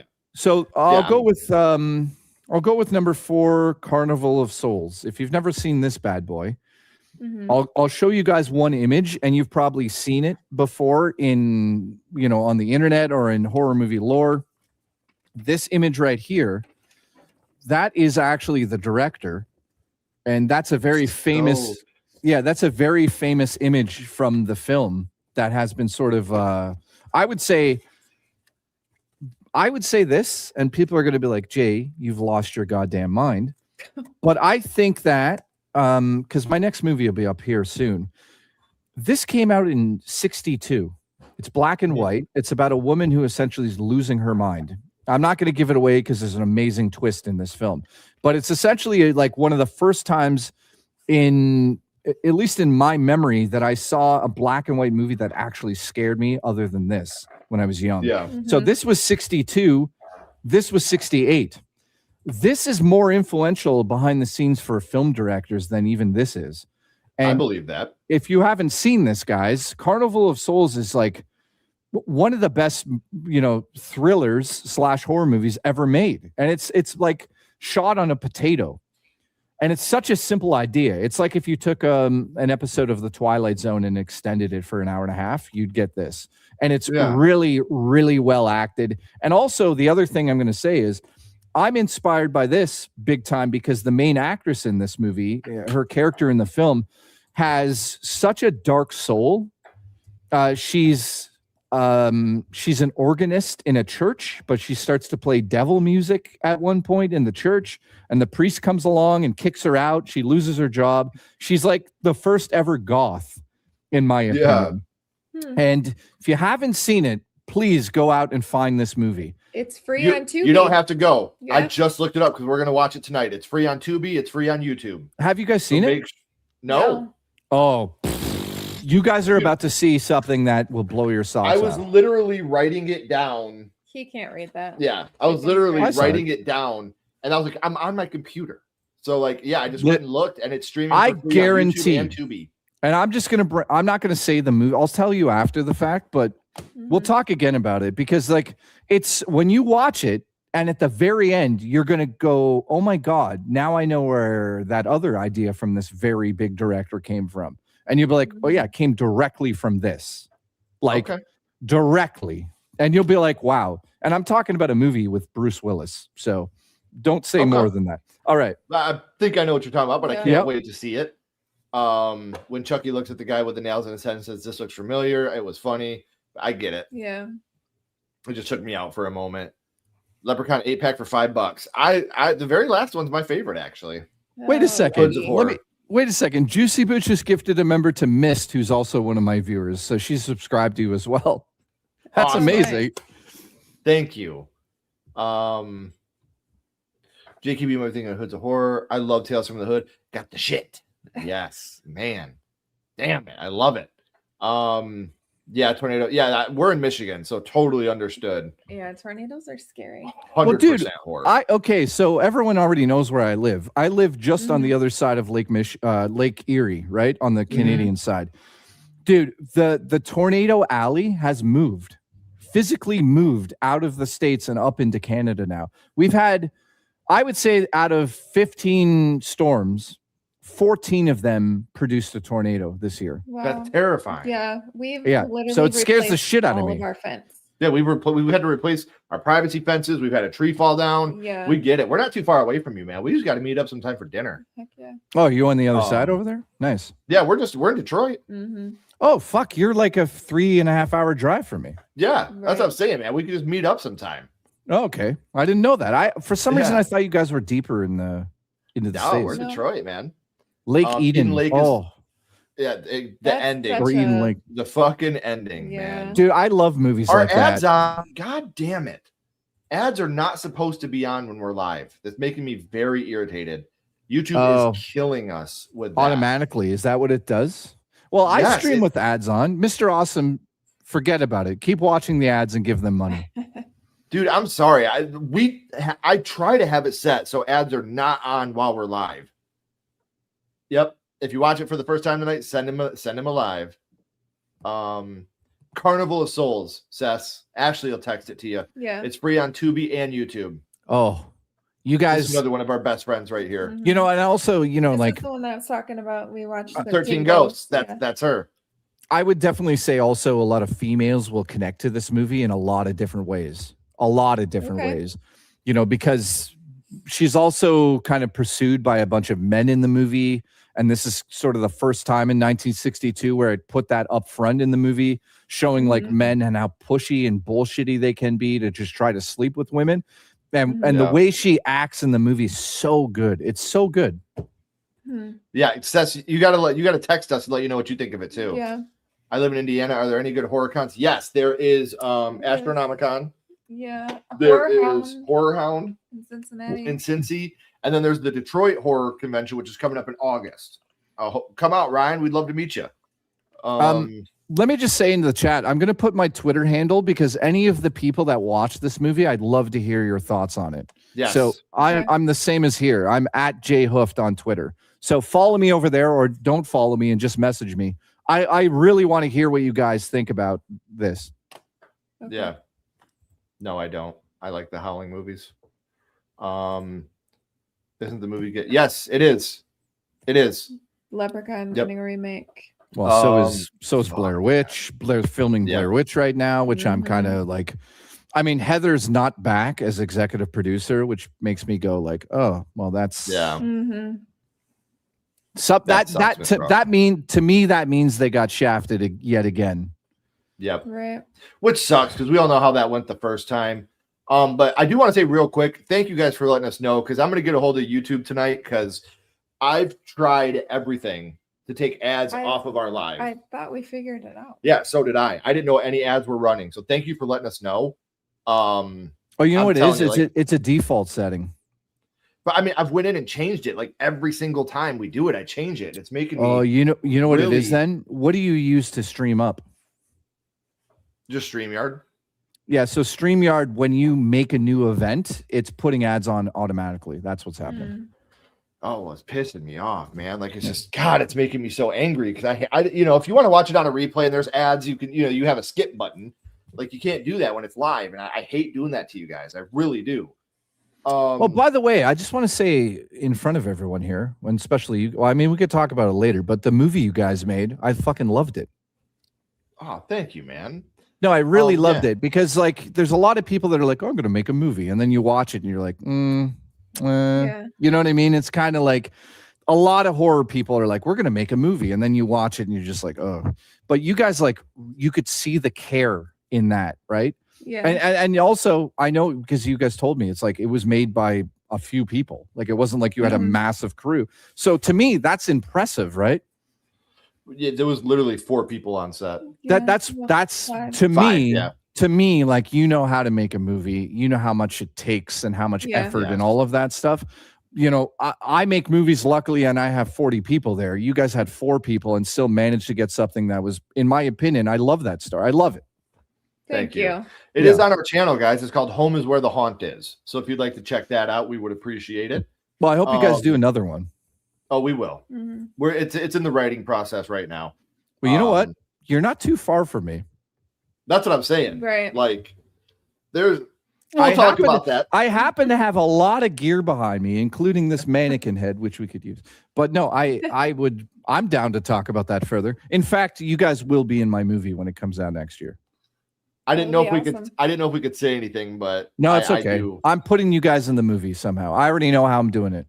There's a scene in the movie where she's on her computer. You'll be in there. Nice. We can't wait. Yeah. We're super excited. Yeah, thank you. All right, you want to give us your number 3, babe? Yeah. Okay. So. I thought you were Don't come at talking to me. me for a second. All right, go ahead. Sorry, babe. It's the other babe. Oh. This is more of like horror adjacent, but it's Hocus Pocus. I love this movie. This is kind of like the horror adjacent movies that I watched really as a young girl that got me into actual horror. And it's just like a weird obsession that I have with this movie. Yeah. Like I literally have everything Hocus Pocus. I have a tattoo. Like we watch it every Halloween. It's a tradition. It's my favorite. For our 20th anniversary, I got her the Hocus Pocus script Yep. signed by the whole cast. We went Wow. out to Salem and we watched Hocus Pocus 2. We got to go to the set of Hocus Pocus 2, which was super cool. Yeah, so got to be on set, and then we went to Salem to actually watch the movie. I freaking love Salem. I want to go back. Oh, you guys went to the goddamn set? Yeah, we went to set. When you see the kids, when you see the little girls, we were on set that day. Yeah, we went to set. Yeah, it was so cool. So sick. Wow. Yeah. For some reason, some reason, I don't know why, but you just reminded me that I forget. I always want to say this to horror movie fans. I go, Exorcist is actually a Halloween movie. And people don't realize that. There's one scene in the movie where she's walking to the apartment after, and there's kids in costumes holding a pumpkin. It's Halloween night. Yep. I always love telling people that. Anyways, I'll shut the hell up. No, that's awesome. I was going to say, if there's anybody in the chat that is saying Hocus Pocus is not a horror movie or it doesn't count. Anyone else have an opinion I don't give a fuck about? I love that you could do that. Oh, yeah. That's the one thing I love about StreamYard is you can add clips to it. Well, how do you feel about What's Her Face not being in the movie? They kind of wrote her out. What's her name? The girl, Marilyn Manson's like Allison? Yeah. I mean, none of them, like the kids, were in it at all. It was just really the witches being in it. You are good at filming, Jordan. So I went into that movie knowing that it wasn't going to be the first one. So it was fine. Like I didn't. Was it? Sorry, is it out now? Hocus Pocus 2? Yep, yeah, it's on Disney Plus. Oh, I didn't even know that. Oh, yeah. It came out a couple of years ago, actually. Yeah, that's one of the movies that went over my head. Yeah, they're doing part. I'll tell you this, and I'm not even kidding. There's a part in Hocus Pocus 2 that made me jump. Yeah, there's like a jump scare. Yeah, it like really, and I don't jump at movies. I was like, oh, how the fuck did they get me? Yeah. I don't know that it's necessarily. Well, I was going to say I jump every. Sorry. No, you're good. No, go ahead. No, I was going to say I jump every time Juicy Booch gifts a goddamn member to you. Well, thank you. It means a lot. Well, he's a lunatic. But it's still good. Yeah, no, I appreciate him too because I told him, I'm like, come on over and support, and he is. Yeah. Juicy's usually here. Yeah, Juicy's here a lot. I love Juicy. Yeah. Well, is he? Yeah, Booch Juicy Booch is a stalker.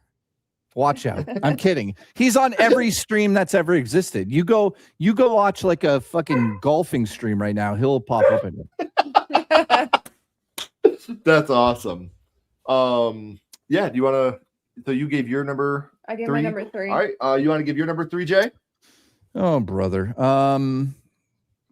I'll go with this one right now. So, you know what I learned the most? Why it's influential to me? To make sure you get a copyright on your own movie. To make sure that you get the proper legal paperwork completed when you change the name of your movie. That's what I learned. And if people don't know what I'm talking about, this movie literally is in open domain. Like you can take this movie. Any of us could release a copy of this movie. George Romero didn't make a cent on the movie after the fact. They forgot. So the name used to be something else. And when they released it, they changed it to this. And the lawyer completely forgot to sign the copyright papers. And they released it open. Gosh. So it literally went to theater. And anybody could get a copy of it and release a Blu-ray and make money on of it because it's an open, that's why you see this in the background of so many horror movies because you don't have to pay George Romero. Right. So it's a sad tale. Like, George Romero is the godfather of zombie movies, but he made $2 off this movie, which is a sad state of affairs. He died. He died basically with no money. And it's like sad to see that, right? Yeah. Terrible. So the reason why that's also influential to me is the ending of the movie is just like shocking to me still to this day. That number one, having a black man star in your movie was like a big deal at this point. So people instantly were like, what the fuck? That's number one. So he had the balls to do that, which is incredible because Dwayne is amazing in the film. But then in the end, dude, at the ending of the movie, if you haven't seen it, we're spoiling it right now. But that last moment where the white racist hicks think that they're shooting another zombie, and it's just so heartbreaking because he survived all of it. Right. And then all of a sudden it's like, no, life is going to come back around and be like, and it's terrible ending. Like it's good, but terrible to watch. Heartbreaking ending. So that right there is probably why I'm like it's so influential to me because I'm like, oh my god, you could do that in movies too. Like I love movies where you leave the audience going, oh my god, you know, like what's the Harry Potter actor movie where he, the Woman in Black? Woman in Black. That ending is just amazing. What an ending, dude. Drag me to hell. Yeah. Drag her to hell. That ending is, I love those endings where you're just like, oh my god, oh my god. Like they rip away the happy ending. Yeah, every shred of hope you have is just killed. Ripped. Well, the other thing that I would say is that, if you didn't have an ending as strong as this ending, George Romero wouldn't have a career, right? Somebody who Doc in the chat says the real monsters are always the humans. Dude, in all of his zombie movies, the zombies are the most, I would say, docile aspect of the film. I love that he multi-layered all of his films, even Land of the Dead, which a lot of people don't like. They shot that next to my house. I was on set for that with everybody there. And that movie, again, still has like Donald Trump. Before he became the president, George Romero was making fun of him because he knew what was going to happen. So I'm George Romero is more of the influence for me. I also have his stark outlook in life. Yeah. Like his wife who just passed away, rest in peace. She used to say, I talked to her at a convention, she used to say like George likes to have a small knit family because he really does feel that humanity will never be at peace. And I believe with that, but that's like I don't want to go on the downer note here. Yeah. Right. But I don't think horror would be the same without Mr. Romero. No. Horror wouldn't be what it is today. Especially zombie horror. Yeah. 100%. Yeah. Number 3 for me, which is also my favorite in this franchise, which is my favorite horror franchise, it's Child's Play 3. You like it? No offense. I mean, I was so pissed they recast. It got me so mad. But see, when this movie came out, I was like 5. So it didn't, you know what I mean? It wasn't like... Yeah, it wasn't a big deal. When you get older, you're like, wait a minute, you're going to recast this character? Right. But I mean, like this movie, man, like it taught me, I mean, like even now, where are you, you little shit? Like those parts, Chucky becomes Chucky, but Chucky is still a piece of shit in this movie. So mean. Like the garbage man kill is one of the worst in the whole franchise. Giving all those kids PTSD by loading up their bullets with the gun, that was cool. Bullets. Yeah. That was cool. So many great things in this movie. I honestly think the ending is absolutely incredible. That third act at the fairgrounds, like the big carnival. I love that. I love this Chucky right here. I love that. Yeah. Well, dude, you know what scared the hell of me is when he gets chopped up and you see like pieces of him slowly disintegrate off. By the way, that doll behind you, is that the which version is that one? That's the OG NECA one. Oh yeah, I'm so desperate to get one of those, but I can't find it anywhere. We've got that one. Then over here we got Shithead, Glenn and Glenda. We got them down over there. And we got Tiffany up here. We got Chucky everything. Yeah. Dude, is that the Book of the Dead DVD edition? Right here? Or yeah. No, that's just an actual book. Oh, okay. Like an actual Necronomicon. Because the original ones that were released by Anchor Bay are like disintegrating now. I was like, how the hell do you have one in good condition? Yeah, no, we Ashley actually bought me that. And that one's screen accurate. Like you open it, it's got all the pages are screen accurate. It's that's actually awesome. Yeah, it's so cool. Just don't say that. Yeah, we don't read out of it. We just look at it. Yeah. So yeah, number 3 for me, Child's Play 3. Again, very quotable.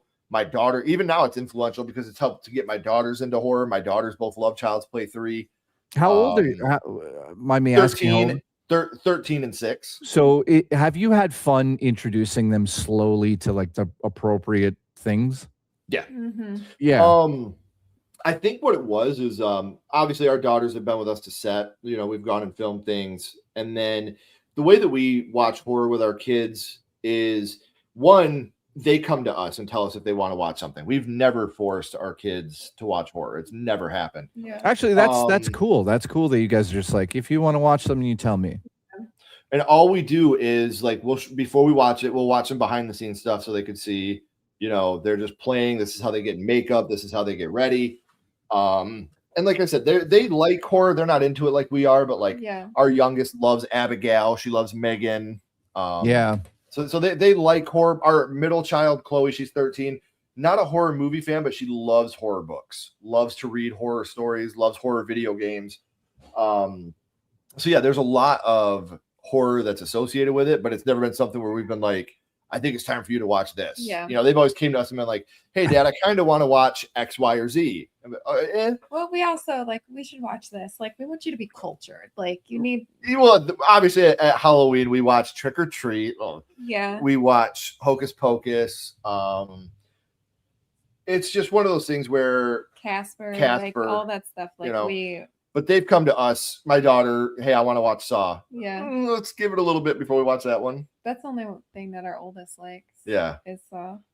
What's up, Chris? So yeah, we leave it up to them. Whenever they're ready, that's when we do it. So absolutely agree. And yeah, NECA is so damn good, you guys. Mm-hmm. Like, Hey, Chris. So good. Oh, you know what's amazing? I could run and get it super quick here, but check this out. So this, I don't even remember Love that this jacket. I didn't realize you one? had an RPD jacket on, man. Yeah, I love this jacket. Let me grab this really quick because this is a NECA exclusive. I don't even remember where I got it. Hang on. I love the part 3 ending as well. Here, check this out. Have you ever seen this? I forget where I got it. Hang on. Oh, is it there the you burned go. up one? Oh, yeah. That's awesome. so sick. We have So- like a tiny one somewhere. Yeah. I think I got this by pre-ordering the 4K editions from Scream Factory. It was like a NECA exclusive, but dude, like I remember seeing that in part 2, and it was just like terrifying. Yeah. You know, missing the skin and realizing that he's not a doll and there's flesh under there. I was just like, Yeah. Mhm. That is so sick, dude. I love that. Love that. All right, we're up to number 2, Jay, and that'll be you starting us off, brother. Well, it's funny, you know, the first time I was on your show, I talked about this movie. I was going to make this my influential film, but I'll save the other one. This right here, most influential film, because this is the time my mom had this on VHS. I already told the story, but maybe you guys don't remember. I was home alone, and my mom was like, do not watch that fucking movie alone. And I said, yes, Mom, of course I won't. She leaves. She goes to bingo. I'm like 15 or 16. I'm like, no, I won't. I put it in for like maybe an hour, and a lot of it went over my head until the moment I realized that Hannibal Lecter was eating people's skin and brains and stuff. Then I was like, oh, I'm not watching that anymore alone. Like, it scared the shit out of me because it was the first time I saw a quote unquote real horror movie happening. And I thought at a young age, I thought it was based on something that happened. So I was like, that is what people really do.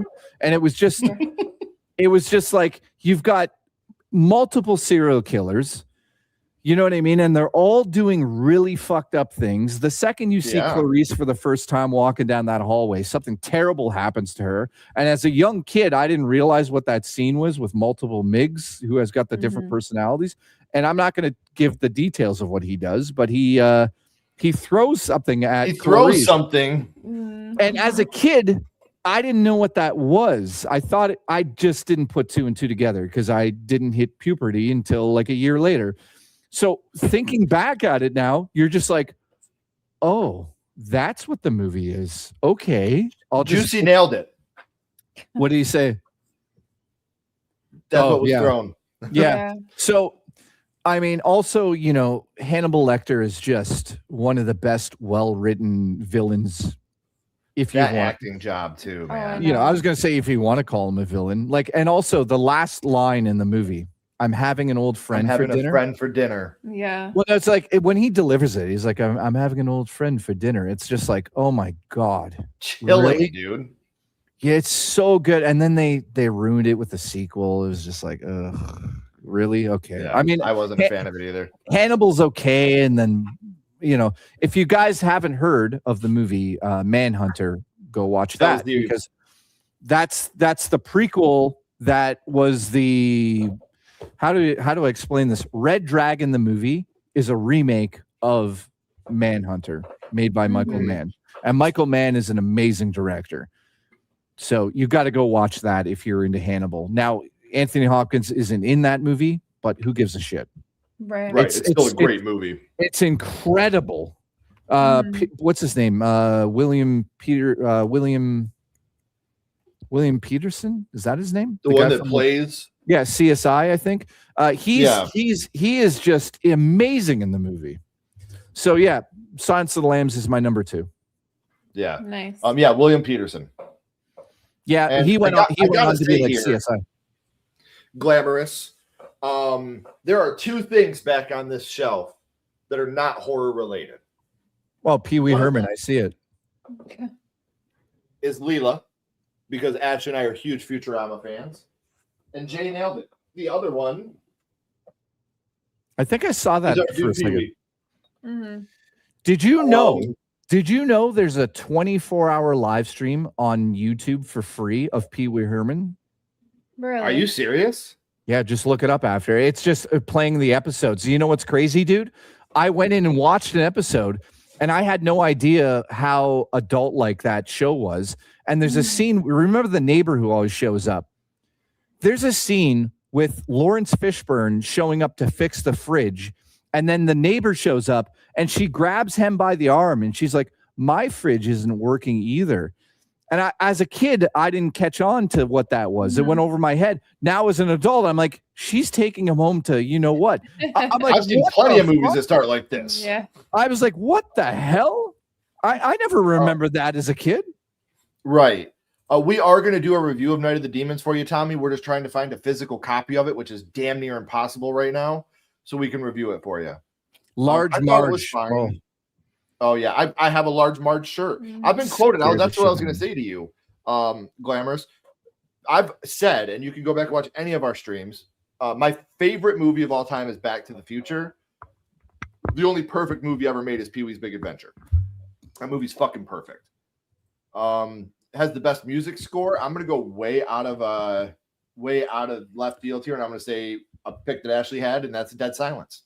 Yeah. The music in Dead Silence? I love the music in Dead Silence.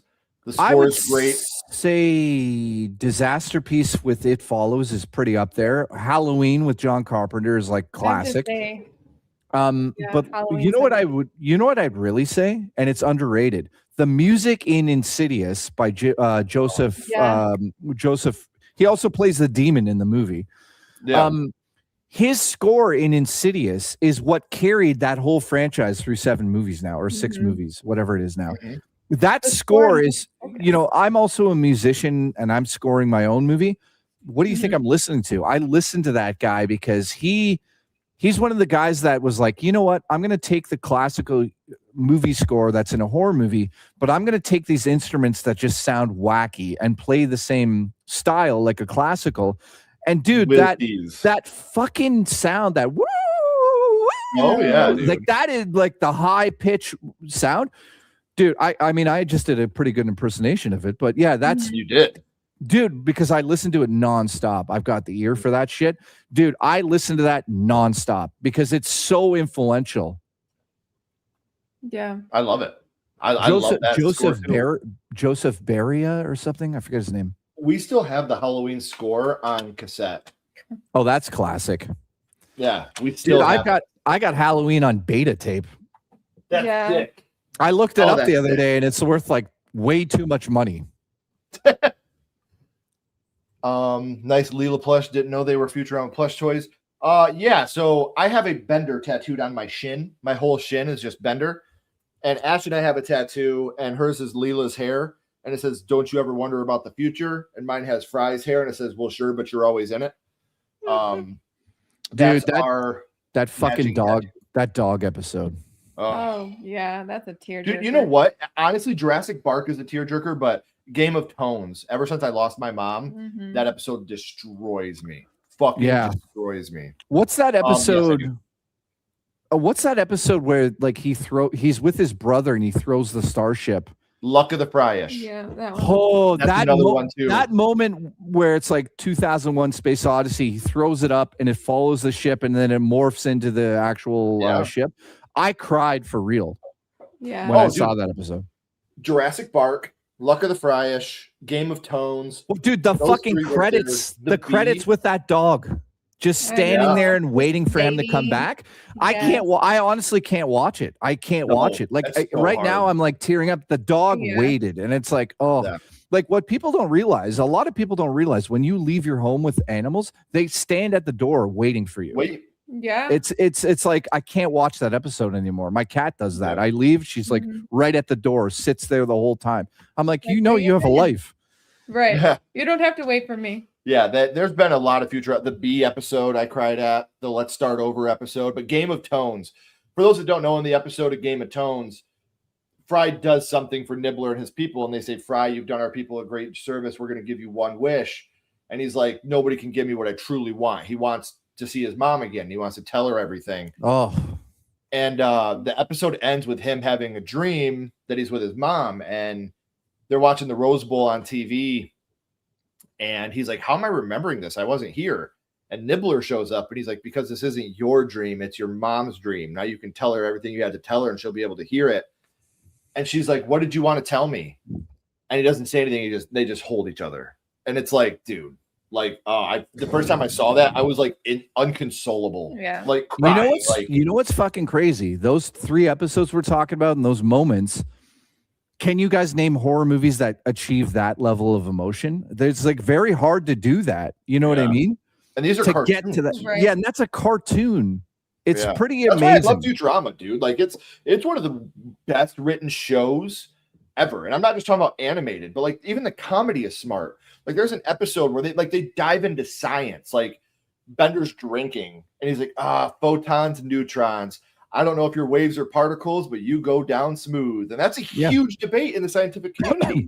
You know, and they do shit like that. It's so brilliant. Well, you know what's amazing is they took all the nerdy people off Simpsons and put them on Futurama. Yes. Like And my they favorite, work.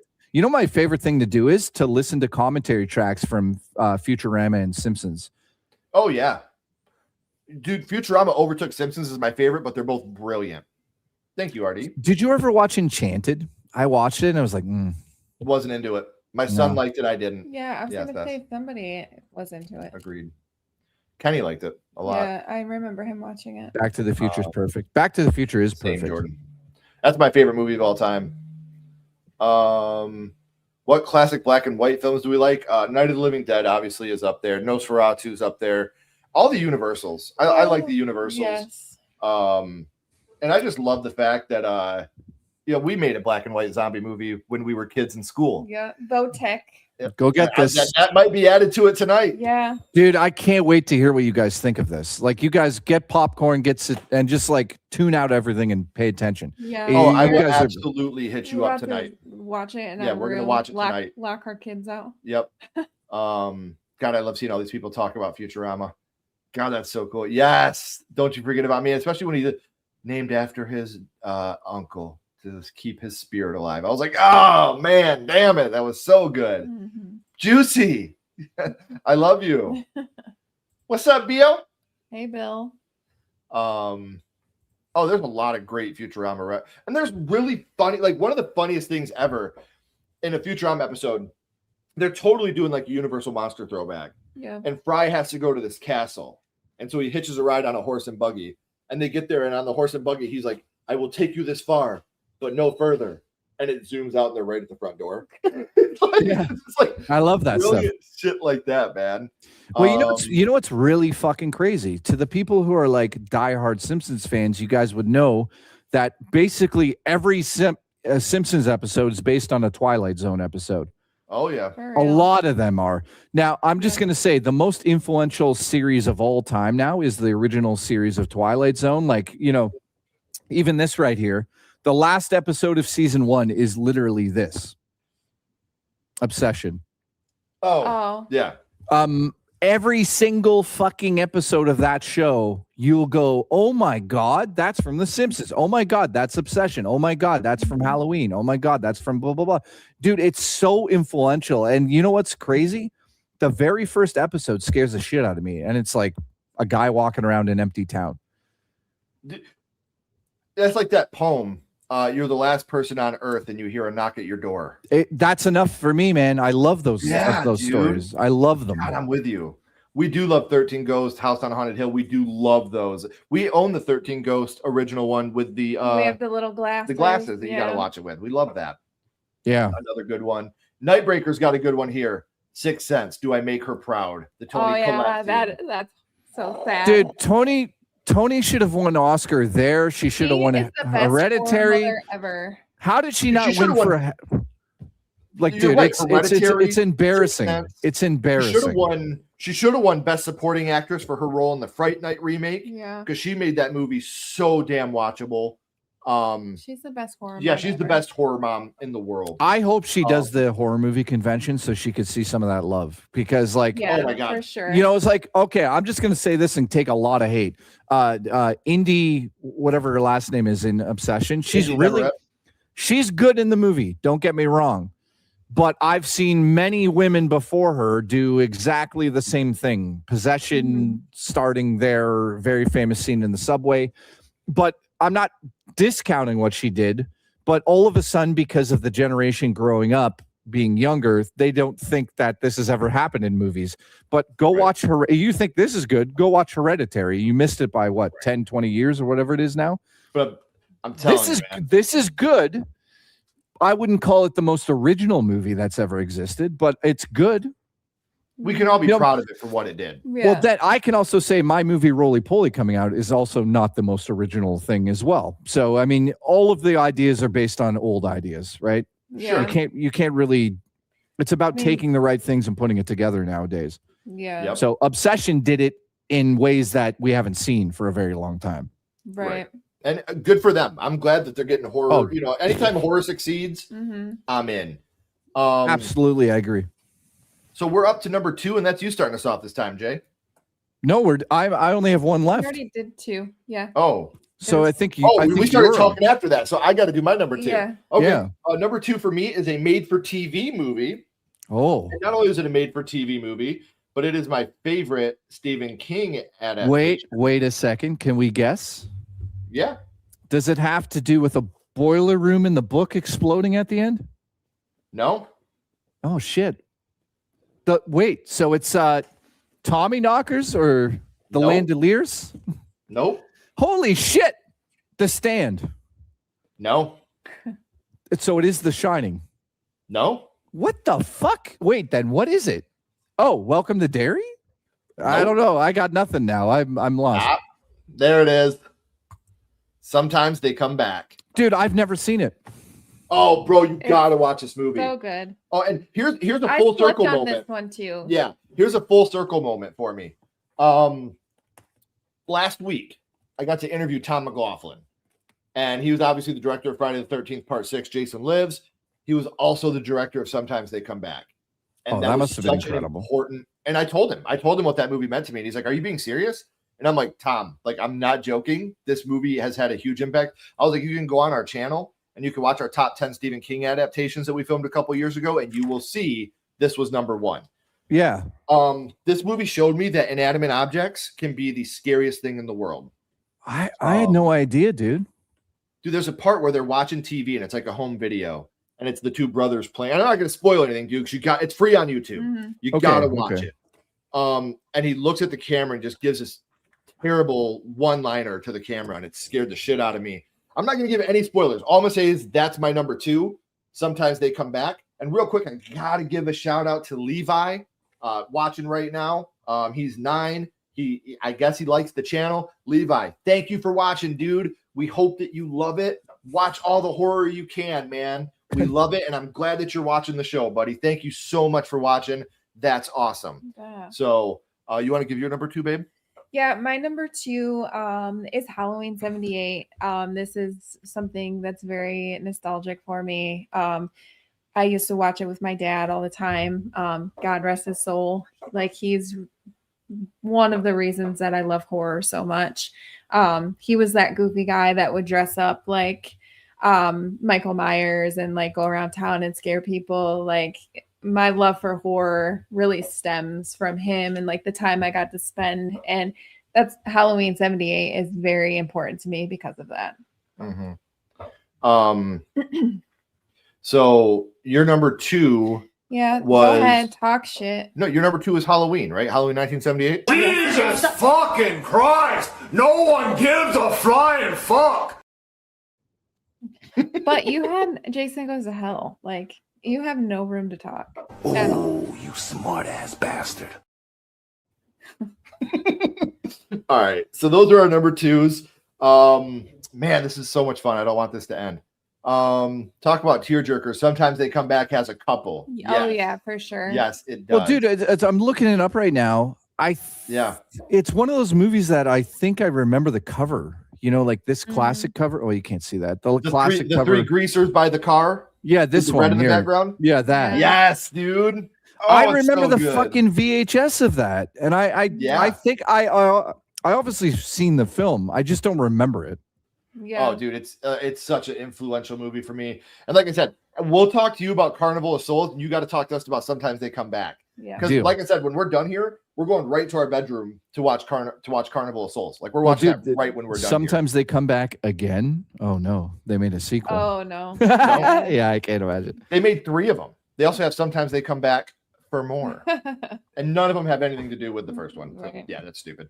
All right, so guys, we are up to number 1. It is me starting us off, and anybody that's knows Sledgehammer horror already knows what this is going to be. My number 1, my most influential horror movie, the movie that got me started in horror, is House, 1986. This movie to me, it was my first jump scare with Mrs. Hooper upstairs. I got a lot of laughs out of this movie. I just fucking love this movie so much. We just did a showing at our local theater of this movie. And had a bunch of our friends and family come and watch I saw it. I think I saw you guys did that. That's fucking amazing. Yeah, we do Friday night. We do Friday night frights every month. We do it once a month. Show like a classic. Yep. Yeah. So we did House. Crazy. Yeah, we've done. Oh my God, Juicy, you are going to kill me. Holy fuck! So much. Booch is out of control. I know. I want to remind everybody again. Thank you very much. We appreciate it. That's obviously not why we want you here. We appreciate you being a part of the community, but thank you for doing all that. If you are becoming a member and you are a new member, we have a members only playlist. Make sure you go and you check that out. It was Easy Coheed just became a member. Easy Coheed, if you're here, let me know. I want to tell you a cool story. Yeah, thank you guys so much. Yeah, the juice is loose. Thank you. But yeah, we have a members only playlist where you can see all the members only videos. So thank you very much. That was one of Ashley's. That's her favorite horror movie. We actually have a People Under the Stairs poster right up there, right above Chucky. Yep. That's her favorite. How do you feel about the remake announcement? I don't know. I'm a little Trepidation. nervous about it. I think it's going to come down to casting because you had like really young, kids that held that movie up. So you have to definitely pick the right cast. Yes. But I feel like Jordan Peele, I feel like it's in good hands with him. Yeah, with him producing it, I think that, I agree with Ashley. This movie is going to be made or broken by casting. Yeah. 100%. Because you have to have Mommy and Daddy were just so creepy. And then all the boys like under the stairs. Yeah. Who scared the shit out of me. And then Roach, obviously. Roach, yeah. Fool. Alice is still a huge, important part. So, yeah, I agree. I think it's going to come down to the casting is what's going to be the most important thing. There's something else I want to bring up because I grew up in a very white neighborhood, very small white town. And clearly, when you're in such a spot like that, you don't watch a lot of things that are outside in the world. And I remember watching that as a young kid on VHS for the first time. And I didn't know anything about like, quote unquote, the hood or that what people had to deal with outside of this small little stupid town I lived in. That movie was influential because it was the first time that I was like, oh, I had no idea that people live like that. And, because the heart of that movie is about the family losing their house. It's almost like the Goonies. It's almost like he's another member of the Goonies who just missed the trip with the Goonies. Yep. You hear what I'm saying? Like he went on his own trip, but it's almost like he could have just knocked on the door of the Goonies and fit in with that group. Mm-hmm. You know what I mean? Especially because we also know him from The Sandlot. Yeah. You know, so exactly. It's like you know, him in all these different roles being that kid. You know what I mean? And now they're doing that new Sandlot movie. I don't know if you saw that or not, like the dad. Yeah. Which, you know, we'll check it out, but I mean, now they've announced everything. They're like, you know, fuck it. Yeah. Let's do Gremlins just 3. remake It's like everything, Blair Witch is back. Gremlins is back. It's like everything that we knew and love is just like throw it out a blender and make it happen. I was just gonna Blair say, Witch will never have the marketing it did back when Andrews came out. Open it sticks. Well, dude, it's impossible to capture that momentum off the internet, which was brand new. You have it on your freaking phone You now. have- you you have have it the- right at your fingertips. Yeah. Yeah. Something I can say, and members, you can check this out now for new members. August 17th, I have a My First Horror Movie coming out with Dylan Clark, who is the writer-director of the upcoming Blair Witch reboot. It is available for members now. I like what he's had to say about it. That's all I can say right now. Is I like what he's had to say. Yeah. I mean, what needs to happen with that movie, based on what you're saying, what needs to happen, it needs to be a continuation with just updated technology, and it needs to be an investigation what really happened to those kids. I don't think you're going to be disappointed. Okay, I have a feeling that's what it is. You know, because the Blair Witch sequel that came out used to be called The Woods, and then they revealed it was Blair Witch, and it had Heather's brother was in it for her. Which it was so. I mean, Wingard's a good director, but like that was. I think they came to him and like, "Do you have any idea what to do with Blair Witch?" He's like, "Maybe." You know what I mean? He didn't really. It wasn't like a solid, grounded documentary. It needs to be a documentary before it's a horror movie again. That's my opinion. You know what I mean? I and it 100% agree with you. But here's the deal, though. They have to figure out a way that it's not a documentary like it's released to the public. It's got to be like somebody made a documentary about this, but then we found it again, or something of that nature. It needs to have mystery to it still. Because, like, again, I always say this to everybody who asks me, "Hey, Jay, like you make horror movies. How do you scare the audience?" I'm like, less is more. Don't show everything. If I said to Ken and to you, what's the scariest vision of the Blair Witch? You both would say different things to me, and I would say something different. The moment you put the Blair Witch on screen going, you take away the mystique. And now there's nothing scarier than what I can make up here. Absolutely. And they do that. You know, Hitchcock did that all the time. That's what scares us the most. Yeah. Could not agree more. It's about 100%. Again, it's about the characters reacting to the terror in the film. You don't need to see the terror. Right. The terror should be on the faces of the actors and the cast. Look at Jaws. You never see, you see hardly Bruce see like, it. I mean, Nightmare on Elm Street. Freddy's in the movie for 6.5 minutes. You know, that Absolutely. runtime, Freddy's in there for 6.5 minutes, and look at what the impact he had. Do you mean the original or the remake with Paris Hilton? Because honestly, I love them both. Yeah, actually. You know, it's funny. More I so have it in 4K. Never watched it. Dude, the problem with the remake of House of Wax, and actually I've talked about this a lot, is the marketing. The whole marketing behind that movie I was, know, kill hey, Paris. Come on out and watch us kill Paris Hilton. Yeah. You know, it was like, dude, what they should have said was come watch one of the greatest achievements in practical effects of the 2000s. Like everything was built practically. You know what? The set was practical. You know what my pitch for Blair Witch was? My pitch would have been, you make a documentary about the Blair Witch movie. And about, you know how after the Burkittsville forest became super popular Yeah. and everyone was going there? I like the idea of what Wes Craven did with New Nightmare. If you believe it enough, Freddy will come back and be with the actual cast and killing them in real life. I like that idea. It's a little cheesy, you know, it's a little macabre weirdness and whatever. But I always thought, just get the film crew back to talk about what happened and how it was successful, but just have everybody go back to the woods and have the witch there for real, like actually manifest in real life. I'm like, there you go. There's your sequel. You could have all the actors back, blah, blah, blah. And I'll tell you this, that would have been way better than Book of Shadows. Book of Shadows, man. Talk about hiring the wrong director. Like, he did West of Memphis, or sorry, he did what was the trilogy of movies he did of documentaries about the killings that happened? Somebody in the chat will know this. He directed a 3-part, was it West of Memphis? No, that was Peter Jackson produced. There was another movie, I can't think of it. West Memphis 3. If you guys have never seen the West Memphis 3 documentary series, it's about Eccles and a bunch. Oh my God, Booch has lost it. Whoa. He's lost it. He's out of control. Booch is like interrupting me. I'm going to fire him. But there's a moment in those documentaries where you're like, this is one of the best documentaries ever. It's about the like Gothic kids who apparently killed some kids in the woods. Have you guys seen the West Memphis 3 documentary? Okay. Go Joe watch Berlinger? it. Yes, go watch West Memphis 3. It's part 1, and then he does 2 follow-ups.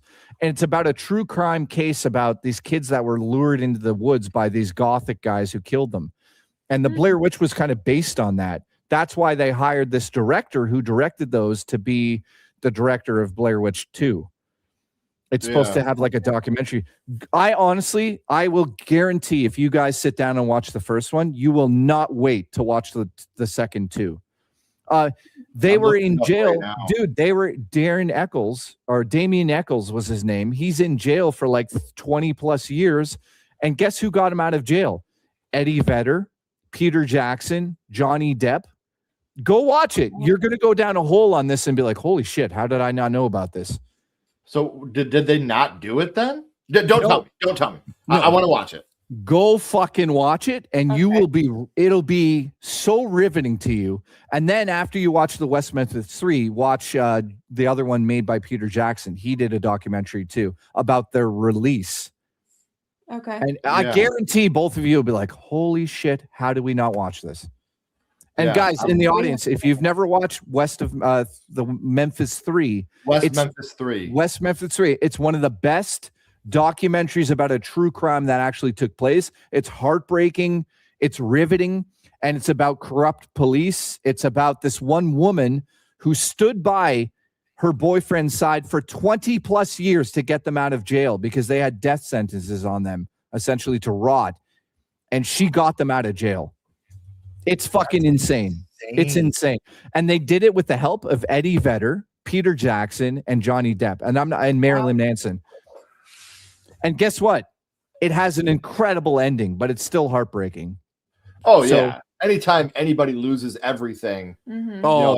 Dude, when you find out what happens in this, I guarantee you it'll blow your minds. We definitely have to check this out. Is it? So I'm trying to find it here. It's probably like on YouTube for free.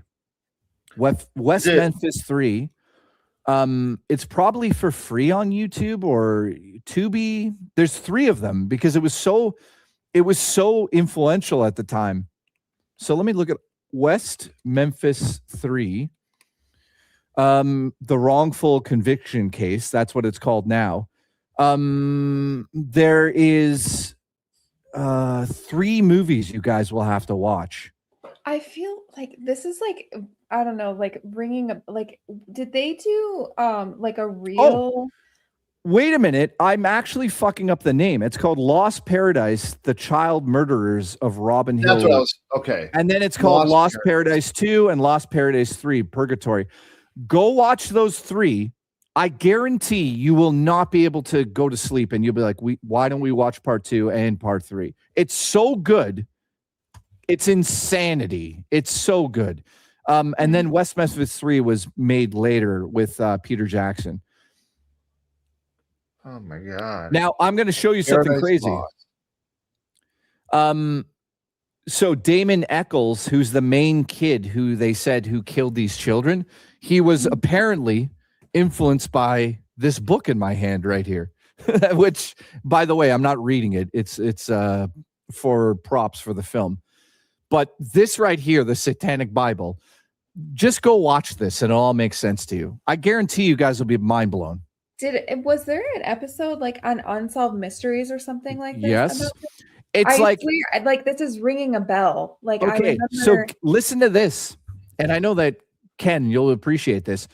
It's directed by Joel Berenger, who directed a bunch of Metallica music videos, and Metallica did the music for Lost Paradise.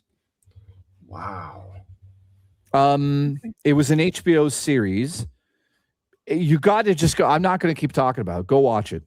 Yeah, well, we're gonna watch it tonight. Or we're gonna watch that one probably tomorrow because we're gonna watch the other one tonight. Well, if you guys are into like true crime, you will never see something better. That. Okay, then you'll never see something better than these 3 movies. And then the 4th movie, which is called West Memphis 3, West of Memphis, or whatever it's called. You'll look, once you watch the first 3, guaranteed you'll start to dig into this and be like, yeah, they didn't do it. They didn't do it. They didn't do it. The father of this person did it. And then all of a sudden you watch part 2 and you're like, oh my God, they did it. And then you watch part 3 and you're like, they didn't do it. It's that, and it's, dude, it's a 25-year span. Anyways, we went on a rampage here, but Yeah. Well, I'll shut the hell up. I just have a memory of. You wanna give your number 1? Yeah. While we're something about this. Guys, go watch Lost Paradise. It's on Max and Hulu. Okay, it's totally worth. Also, guys, if you get it on DVD, it's worth owning. It's so good, you'll watch it over. It's like one of the best stories I've ever read or watched. Yeah, I'm gonna be checking it out. So, all right, you want to give your number 1, babe? Yeah, so my number 1 is also kind of where horror started for me. I was a very young girl and I watched Pet Sematary and it scared the living shit out of me.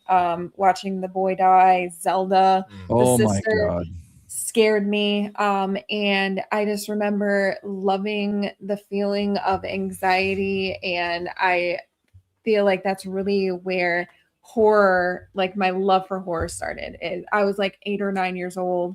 And I made my little brother watch it with me. And Adam. Yeah. And it was terrifying. And like the scene where he gets hit and you just see him like collapse and you get all the pictures of Gage, like holding him as a baby. Yeah, and it's just going through his mind. And that's like the most influential scene of all horror movies ever. Yes. I think. I really do believe that. Like, there's never been a buildup like that in a horror movie where you see a little boy and you're like, dude, the setup is so good because every shot of that house, the neighbor's house, you know, sometimes dead is better. Mm-hmm. Every time you see his fucking house, you see a truck go barreling through the shot and you go like, why do they keep showing that? And then you show a picnic and they're like very close to the road kind of. And you're like, oh my God. And then they do exactly what you you're like, oh my God, no. And then it happens and you're like, oh my God. And then it happens. And you're the just bloody like, shoe and the picture is going through his, it's such a good movie. So good. This is another one that we just had at our Friday night. Yeah, that was our last Friday night frights. And we showed, I just like showing like the younger generation of these movies. Like, And being able to see them in cinema. Yeah. Like, because I wasn't old enough to watch this in cinema. So like getting to see it on the big screen was amazing. I will say on this one, Gecko, first off, thank you for the donation. We really appreciate it. For me personally, it would be Craven. In the horror genre, I don't think without Romero you have a Craven. Yeah. So it's hard. I'd say for the genre, it was probably Romero. For me personally, Craven, just because, you know, Nightmare, Scream, like all these movies really helped to shape me. People Under the Stairs. So, and don't get me wrong, Romero, what he did was great. You got to go back to like Wes Craven's original movies too. The Hills Have Eyes and well, I mean, he also did a little, you know, chow chow. He filmed that too, right? Yeah. But his early career, if you actually go back and watch his original films, I'm pulling up the list here just to kind of get to this quick here. The Last House on the Left is such a fucking ballsy movie to make in 72. Yeah. You know, like you got I Spit on Your Grave, and then you have The Last House on the Left. You those movies, which again are grindhouse movies about terrible events that happen to females, but like watching that nowadays, 50 years, 60 years later, is still very hard to watch. It's so like I challenge anybody to go watch Last House on the Left. Good luck to you. It's like you can't even sit through it. It's like holy fuck. Yeah. Especially if you have kids now. It just makes it. Yeah. It's so Yeah. uncomfortable. It's like it's mind blowing. Yeah. You know, and I that's love that, Mr. Awesome.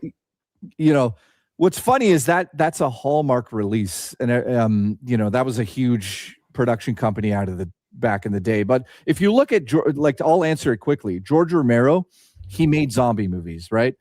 Yep. But Right. if you gave money to George Romero, I would also say like The Crazies is just as good as Night of the Living Dead. Dude, in Crazy my is great. Crazies are fucking amazing, but I feel like George Romero never got the recognition and like amount of like, you know, money he needed to do to other movies, you know. But Wes Craven, if you look at his list, like, come on, it just goes down, and it's like all of it is. There's Last House on the Left, Hills Have Eyes, huge movies, Swamp Thing, Nightmare on Elm Street.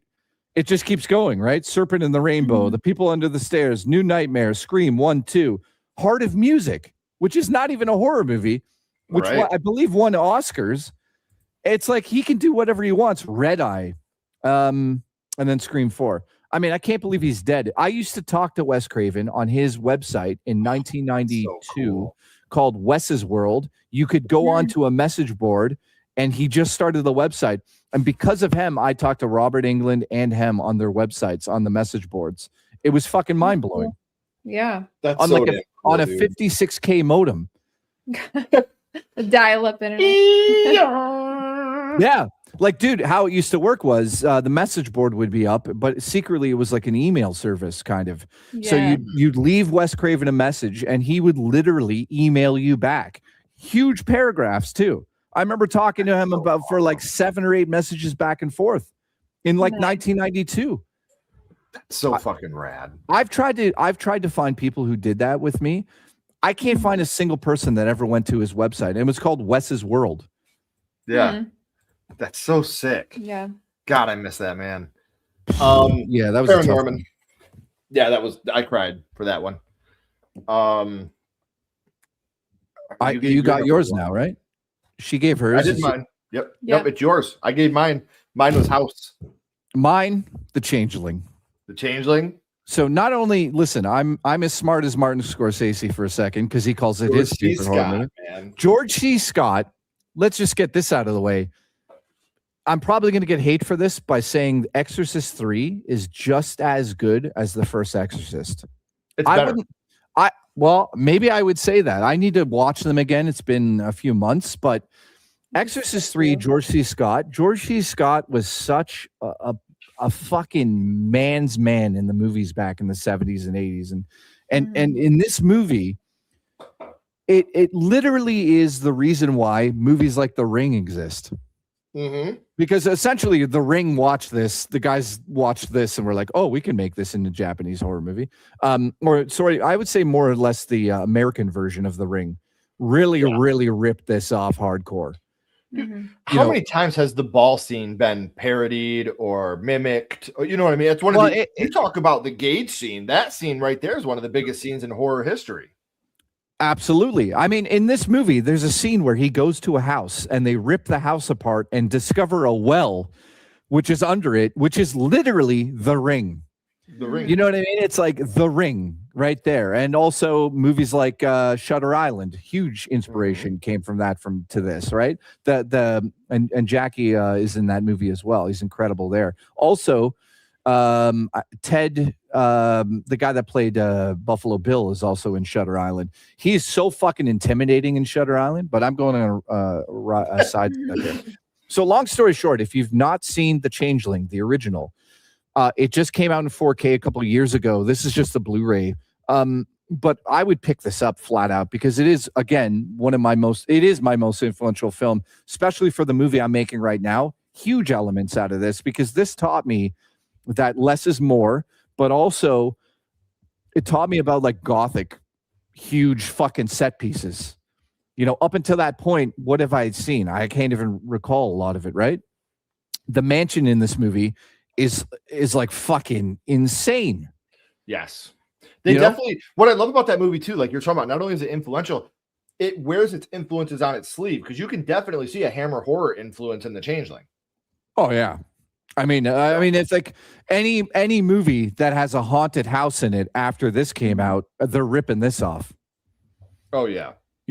And like, dude, it's also extremely fucking sad at the end of like what you realize that the story really is, right? And like, oh my God, to find out what happened to the little boy, I'm not going to give it away, but what happened to the characters, it's like, holy shit. And also the heart of that story, like the opening scene is so brutal. I'm going to give it away to you guys because it's the opening of the movie. It's George C. Scott on the side of a road, and it's also shot in Canada and New York, but it's shot in Canada during like a snowstorm kind of. And he's standing back in the day where there's no cell phone. So he's in a phone booth, and all of a sudden it's like, you're not expecting it. A car comes along, a huge truck comes along and just plows the car. And his wife and daughter are in that car. And you're just like, oh my God. And they take them away from him. And that's the movie. Go watch it now. It's dude, I'm telling you, this is one. Yeah, if you guys haven't seen The Changeling, this is another one that is also free on YouTube. So you guys got to watch The Changeling, because, like I said, I'm a huge George C. Scott fan. Not only because of The Exorcist 3 and The Changeling. Another one of my favorite movies of all time is an indie film called Angus. I don't know if you remember Angus, about the fat kid that gets picked on. It's like a coming of age story. Weezer did fucking soundtrack. Weezer did the soundtrack. With soul coughing. Yeah, that's a famous song. Why are all American girls so tough? That's from the movie. They did that one, and the other one that was on that movie is You Gave Your Love to Me Softly by Weezer. Is another one. Yep. You gave your love to me softly. Yeah, dude. You so and I listen to the same music, right? Dude, I've got look at. Most people don't know I have this on my arm because they always like, what is that? It's a Wonder Woman tattoo. No, it's a Weezer tattoo. Oh, Weezer. Yeah. Dude, I know everything about them. Soul Coughing made a song with them called American Girls. If you've never heard that Weezer song, go look it up after. You'll fall in love because it's right from 1990s Pinkerton album era. Oh, dude. And not only that, but like the whole soundtrack to Angus also has like Love Spit Love, Am I Wrong is on there. Green Day's on there. I know. It's a fucking crazy soundtrack. That's where I got into punk rock, dude. I watched Angus and I told my mom, I was like, I love this music. Well, it was I think it was Matt Sharp who used to be the bassist in Weezer before he left and did his own solo shit, which is pretty good. Madonna signed him, which is a whole other story. But I think he was the one that was like, we should do this. And then that's how that led to like the Soul Coughing song. And then Weezer got Green Day on there and brought everybody in. Yeah. And dude, like he's the grandpa in Angus. Like, yeah, dude. I mean, look, he just said in the chat there, Gecko. By the way, it's Gecko's birthday, guys. Hey, happy birthday, Gecko. Yeah. And by the way, Gecko's like one of the nicest people in the community. So shout out to him. He says George C. Scott's Under and Patterns is one of the greatest war films. It's not horror related, but still worth watching. Absolutely agree. Yeah. But what I wanted to say is there's no other actor on the face of earth that could get to that level of insanity like George C. Scott. The intensity he brings to every role, dude. Like he has this intensity where you're just like, wow. Like, dude, brought it, man. That fucking scene in Exorcist 3 where the I think the guy that's writing for the newspaper comes and visits him, and he's so mad at him, and he's like, you fucking, like, it's just insane to watch. Yes, dude. But then he's also like in the same breath, like when he's talking to his best friend and he's like, can you smell me? Well, yeah, he's like, are you okay? You're all good. Like he's got such a range. He goes from like sincere and caring grandfather to like literally a mayhem cloud. Yeah. Like he's like obliterating people. I love it. I love it so much. Man, do we normally go this long, by the way? No, I gotta be to work at 5 a.m. All right, let's get out of here. No, dude, this has been incredible. Yeah, like this has been fun. Right when we're done here, we're going upstairs and we are going to be watching that movie. So I'm hitting you up on Twitter tonight. Like I am letting you know tonight what we thought of this movie. So I hope you guys like it. Fingers crossed. Like it's up there with Night of the Living Dead. It's up there with like classic everything. I mean, it's the first time that you're going to experience like a 60s movie with like a ghost entity. I'm excited. I'm really, like I said, that's literally what we're going to do. And I'm going to go into work a little late tomorrow just because I'm so excited to watch Carnival of Souls. So, man, everybody, I know that you probably already are, but if you're not, please subscribe to Jay. All of his links are in the description. Follow him on social media. Let him know what you think of Carnival of Souls, because we're going to go watch that right now. Jay, as always, please don't go anywhere, my friend. I got a couple more questions for you. Everyone else, if you haven't already, please like, comment, and subscribe. It does help build the channel more than you know. And follow Sledgehammer Horror on social media. Those links are in the description as well. But until next time, keep talking horror. Say who you are. And we'll see you guys soon. Bye, guys. Love you, Booch. And Gecko.